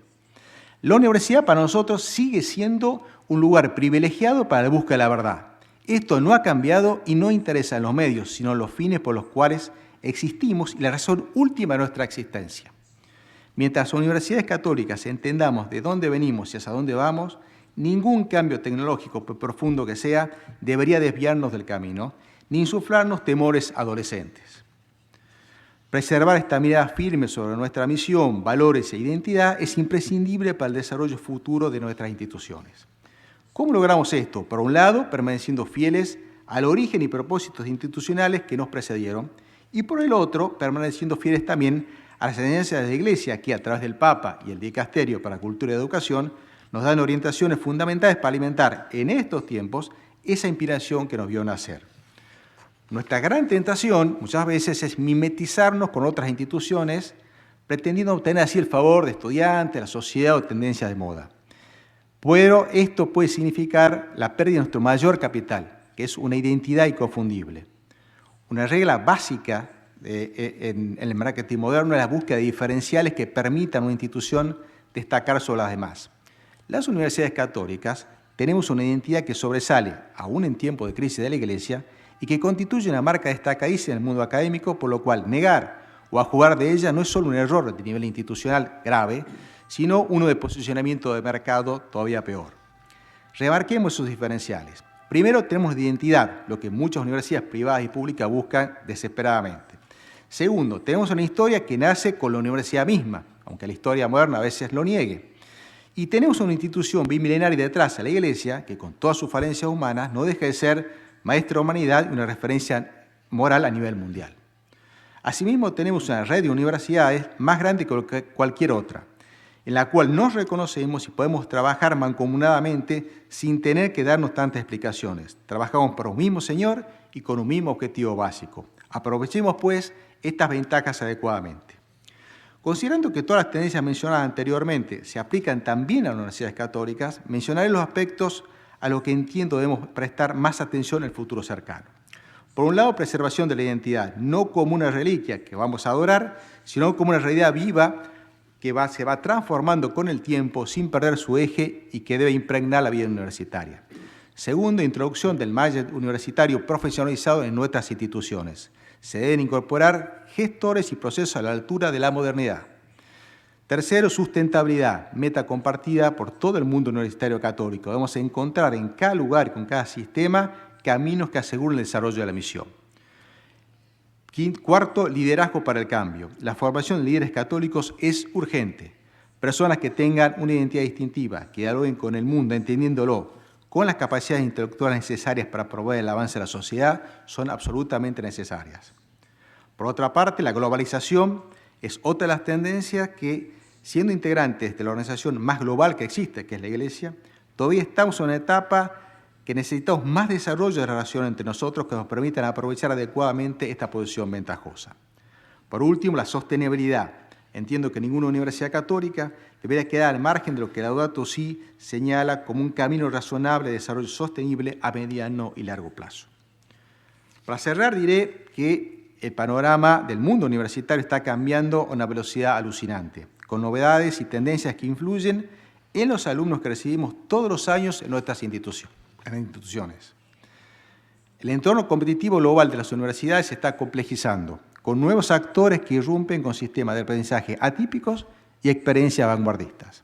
En este marco, las universidades católicas nos erigimos como una referencia inexorable, llamadas a desarrollar en estos tiempos un modelo que compatibilice las ventajas de la modernidad, la agilidad de las nuevas tendencias y las facilidades que brinda la tecnología con un perfil de persona, la formación de un perfil de persona que sea un factor de cambio verdadero desde los valores, desde una identidad basada en las enseñanzas de los evangelios y que hoy tiene el Papa Francisco un referente de alcance mundial. El mismo Papa nos decía que la comunidad universitaria siempre trabaja para el futuro, pero lo hace con una fuerte conciencia de sus raíces y de una percepción realista del presente. Por otro lado, el mismo Papa nos exhortaba a ser protagonistas conscientes de ese cambio que surgen de la visión y la coherencia, partiendo de una perspectiva comunitaria. En este sentido, la calidad y el estilo de las relaciones que se viven en la universidad son fundamentales. Cierro la cita del Papa. Por un lado, afirmando que la universidad tiene un rol trascendental en el futuro, cada uno de nosotros tiene la capacidad de cambiar esa parte del mundo que se nos ha confiado. Nosotros, los gestores que estamos acá, tenemos esa posibilidad y esa gran responsabilidad. Somos lo que queremos llegar a ser, y tener una clara visión es la llave para cualquier desarrollo futuro que podamos plantear. Entendamos que lamentarse no sirve de nada, que solo con valentía, utilizando los instrumentos que el Señor nos da, construiremos una universidad católica más grande, más inclusiva y fiel al mandato evangélico. Gracias.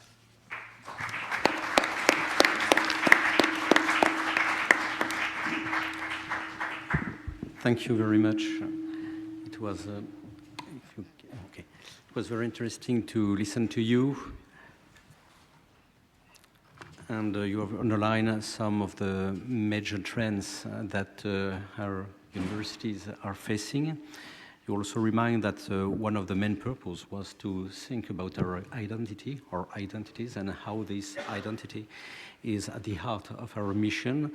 And one of your last points was to underline some specific challenges for universities. I mean, this reflection about our identity, the management, and how this management is also very important, the question of sustainability, and of course, how we have to deal with this very important question of leadership for societies, for the church, and for our universities. So thank you very much for this discussion. And now I will introduce our next speaker, Father Stefan NGARI, who is the Vice Chancellor of the Catholic University of Eastern Africa. Stefan, you are also the Vice President, one of the Vice President of IFCU. You hold a doctorate in educational psychology, and you have many, many talents that your curriculum Prof. So thank you very much for your presence among us and for your speech. You have 10 minutes, more or less. Thank you very much, Francois. Because of this, I'll give my presentation in points so that it will be much shorter. But I wish to say that the Catholic universities have been here for more than 800 years. And it's noteworthy to say that on 15th January 1200, the first university of modern France was established by a decree of Philippe Auguste. And here theology, medicine, law, and the arts were taught. So we are here on the 19th and on 15th of the same month, 824 years in France that was done. Therefore, the historians believe that the Catholic Church is the innovator of the universities in the world, because some of the universities like Oxford, Prague, Paris, Cologne, and Bologna were initiated by papal bulls, and therefore, even quoting from the Gravism Educations, it cites that education is extremely important in the life of a human person, and therefore it should be fostered by the church. Predominantly, this fostering of education should be done under the principles of subsidiarity and to fulfill the mandate she has received from her divine founder of proclaiming the mystery of salvation to all people and of restoring all things in Christ. Therefore, we are doing not our ministry, but that of our founder. Education is also an inalienable right and must keep with the ultimate goal of humanity, for a true education aims at the formation of the human person in the pursuit of his or her ultimate end, and of the good of the society of which, as a member and whose obligations and adult he or she will share. So it gives us a futuristic responsibility. Christian education must make its principal goal to introduce the baptized more fully to the gift of faith and the triune God. Education comes firstly from the parents, and they are the primary and principal educators of children, again from Gravism Educations number 3. And therefore, to conclude, I would say that Catholic University is an educational project that responds to the academic, human, spiritual, political, and social challenges of our world and needs to be estimated. Therefore, I have a few recommendations that I will give to justify and that will make our universities relevant and valid for the humanity now and in the future. According to psychology, because I'm also a professor of psychology, learning is a form of behavior. Behavioral sciences predicated that we are a product of our learning and experience. Therefore, can Catholic universities take leadership in defining education as behavior formation and redefine their future in bringing new cognitive and affective definitions of learning? So we have to be innovative to be at the lead to tell what these are. By this, the main aim is teaching minds, touching hearts, and transforming lives. This should be sustained at all levels because that's the human person that we are dealing with, and therefore the cognitive, the affective, and the transformation of human lives.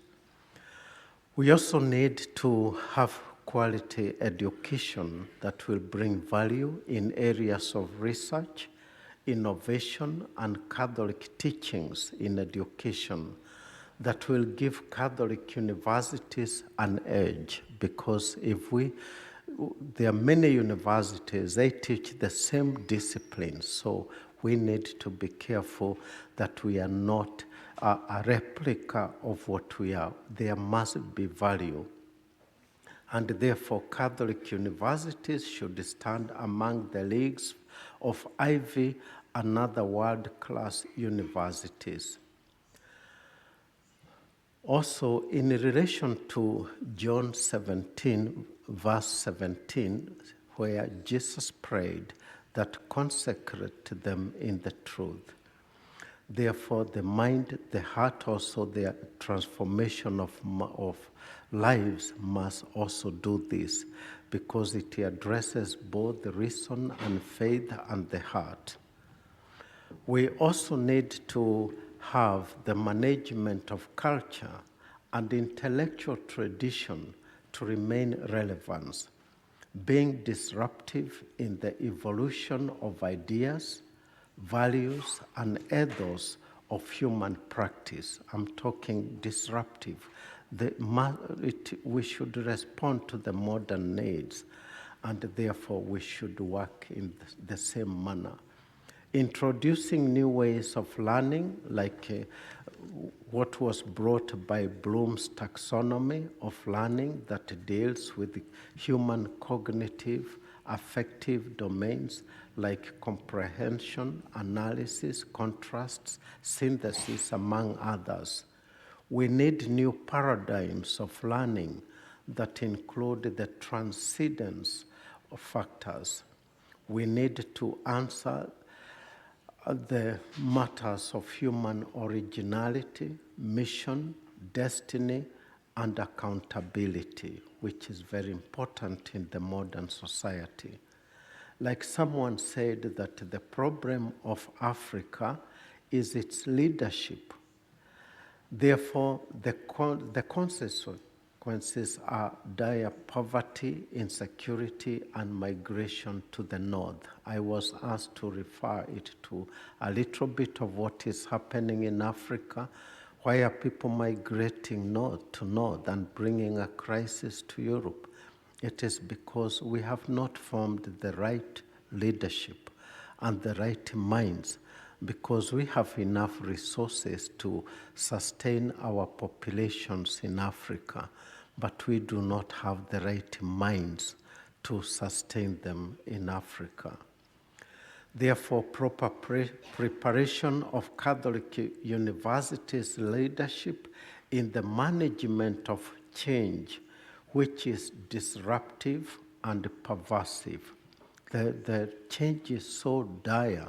We have the artificial intelligence, we have the modern technologies, we have the modern cultures that, the culture is defined as the lens through which we view the world. And therefore, we must be at the forefront in also redefining the cultures that will give a proper worldview. We also need the collaborations with other Catholic universities globally, like it is with IFCU. This will mitigate on the global divide that is causing conflicts and wars. I am working on this in the African universities. Last year, I am applying it to Africa because I'm also the chair of the Amasea Catholics in the region. We have decided to have an African approach, and therefore last year I wrote a project and I got 900,000 euros that is going to help us to come together as theologians from Africa. And therefore, we are not lying down, but making everything possible come towards us. We are also called to keep the evangelization mission as part of Catholic universities' education. We teach social teachings of the Church in all our faculties. At the Catholic University, either people, whoever is doing law, doing social sciences or hard sciences, the social teachings of the Church are a must, and it is examinable. And therefore, we must redefine our differences with the other persons.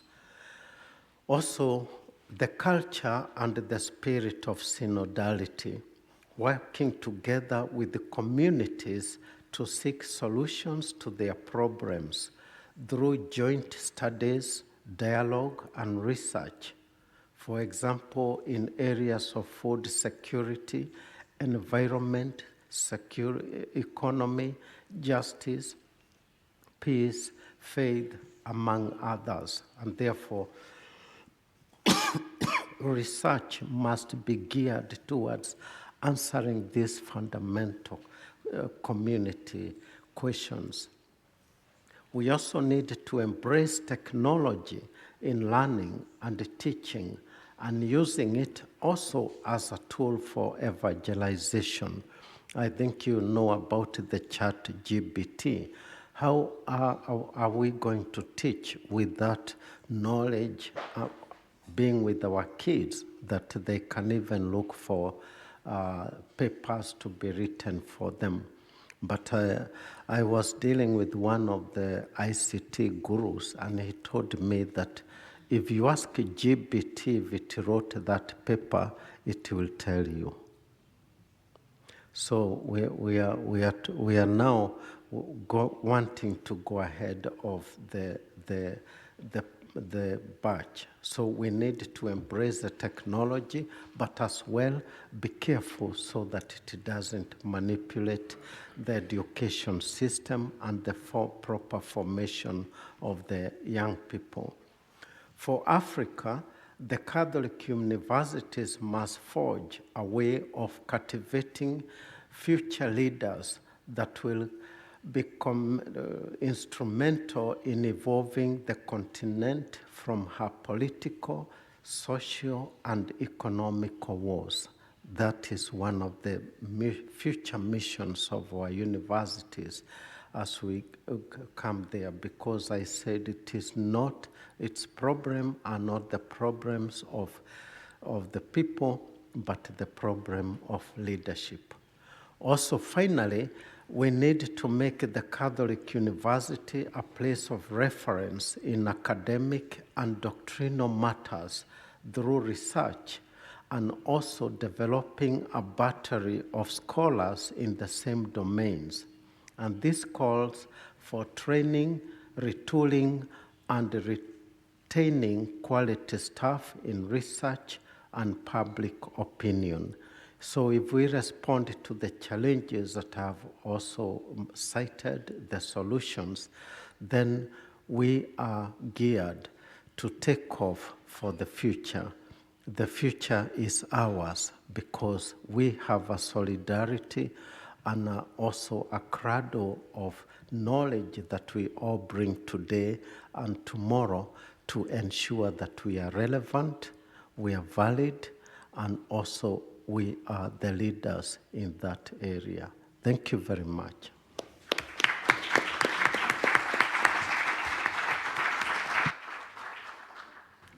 Thank you very much, Stefan.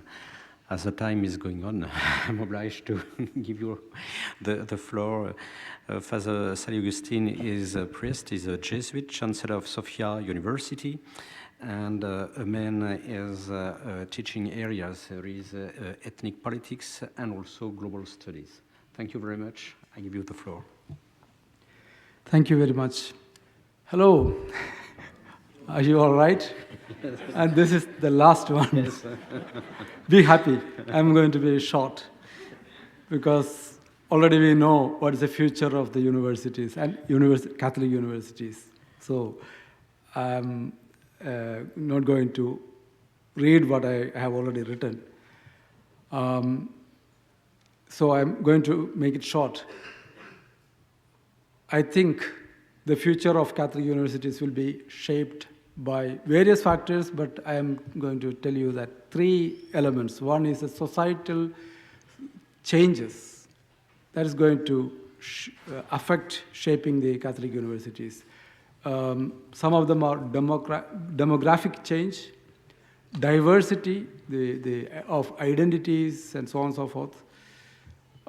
Second one is technological advancement will affect, and that will shape the future of the Catholic universities also. Of course, it's equal to other universities also. Especially in that sense, ethics and our educational and research methodologies and equipments will be affected. And the evolving needs of students, their skills, employment opportunities, and values will shape. We know that some researchers are saying that 40% of the jobs existed 40 years ago are not existing today. So like that, it is changing. Not to make it short, I would say that as the world becomes more diverse, Catholic universities will need to adapt and ensure that they are welcoming and inclusive to students from different backgrounds and beliefs. This may involve revisiting curriculum, fostering dialogue, and engaging on social issues including peace, sustainability, ecology, etc., and promoting diversity and inclusion initiatives. We have an experience. For example, Sophia University, I am from Sophia University as introduced. Our educational principle was like this: men and women for others with others. For about 40 years, we were using this frame. We changed that 1 year ago, 2 years ago, in 2021, removing men and women and saying our education is for others with others, just to say that we are not excluding somebody. So it's a kind of inclusive approach. Even management made a decision like that. So I'm just saying some example of that we are already engaged in. And the second point is that higher education is called upon in our day-to-day life to create, to give creative responses to the changing times. Universities incapable of finding answers to the new times may be outdated. University has lost its monopoly as a place of access to knowledge, if you see like that. But still, university has its word to say on problem solving on issues of global and local society. So we have still great role in doing that. We know that the data-based society requires emphasizing value that protect the vulnerable. Going against the misuse of the weak may also be a result of education. So we have to do things like that in order to create proper leaders. Leaders, also political, industrial, and so on and so forth. Not only good persons. We have to emphasize on creating leaders because, as you know probably, Naim Moses in the book, The Revenge of Power, how autocrats are reinventing politics for the 21st century, explores something called the 3 Ps: populism, polarization, and post-truth. With which the autocratic leaders are exploiting to remain in power or capture power.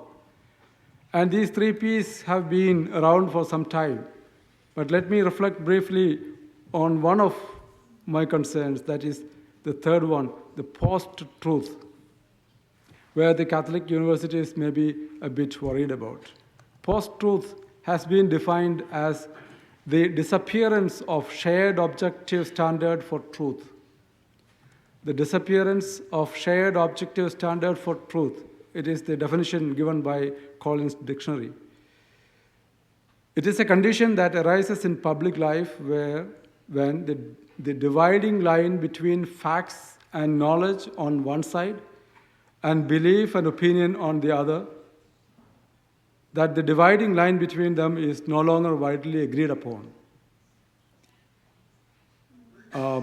Fake news is used purposely to divide, polarize. It is not an individual moral failing, it is a failure of the communications infrastructure of politics and power in today's world. A withdrawal of probably science and philosophy from our knowledge. There is a majority of people for whom the distinction between fact and fiction or between true or false doesn't exist. Machine-aided targeting of message based on the recipient's belief, prejudice, and preferences amplifies the impacts of those messages in unprecedented ways. When political leaders are manipulating people for their beliefs, their benefits, it is urgent to see if our education is producing authentic leaders. Can political leaders, based on Catholic educational principles, provide a better world for most those manipulated people and those really contributing to this aspect of the need of the society today? And this is one of the questions that I raised today. And I think we have a great role in educational research to produce better human beings and good leaders for the society. Thank you. Thank you very much. I think that your Jesuit discernment helped you to understand that we were in a hurry. Really, thank you very much. I would like to thank all our panelists for this last session. Just 2 words. The closing words will be said by our president, Isabel, over dinner. And for the moment, I just would like to thank some student teams, because we have been helped by some students from the Santa Croce, coordinated by Daniel, and also by some students from the Lumsa.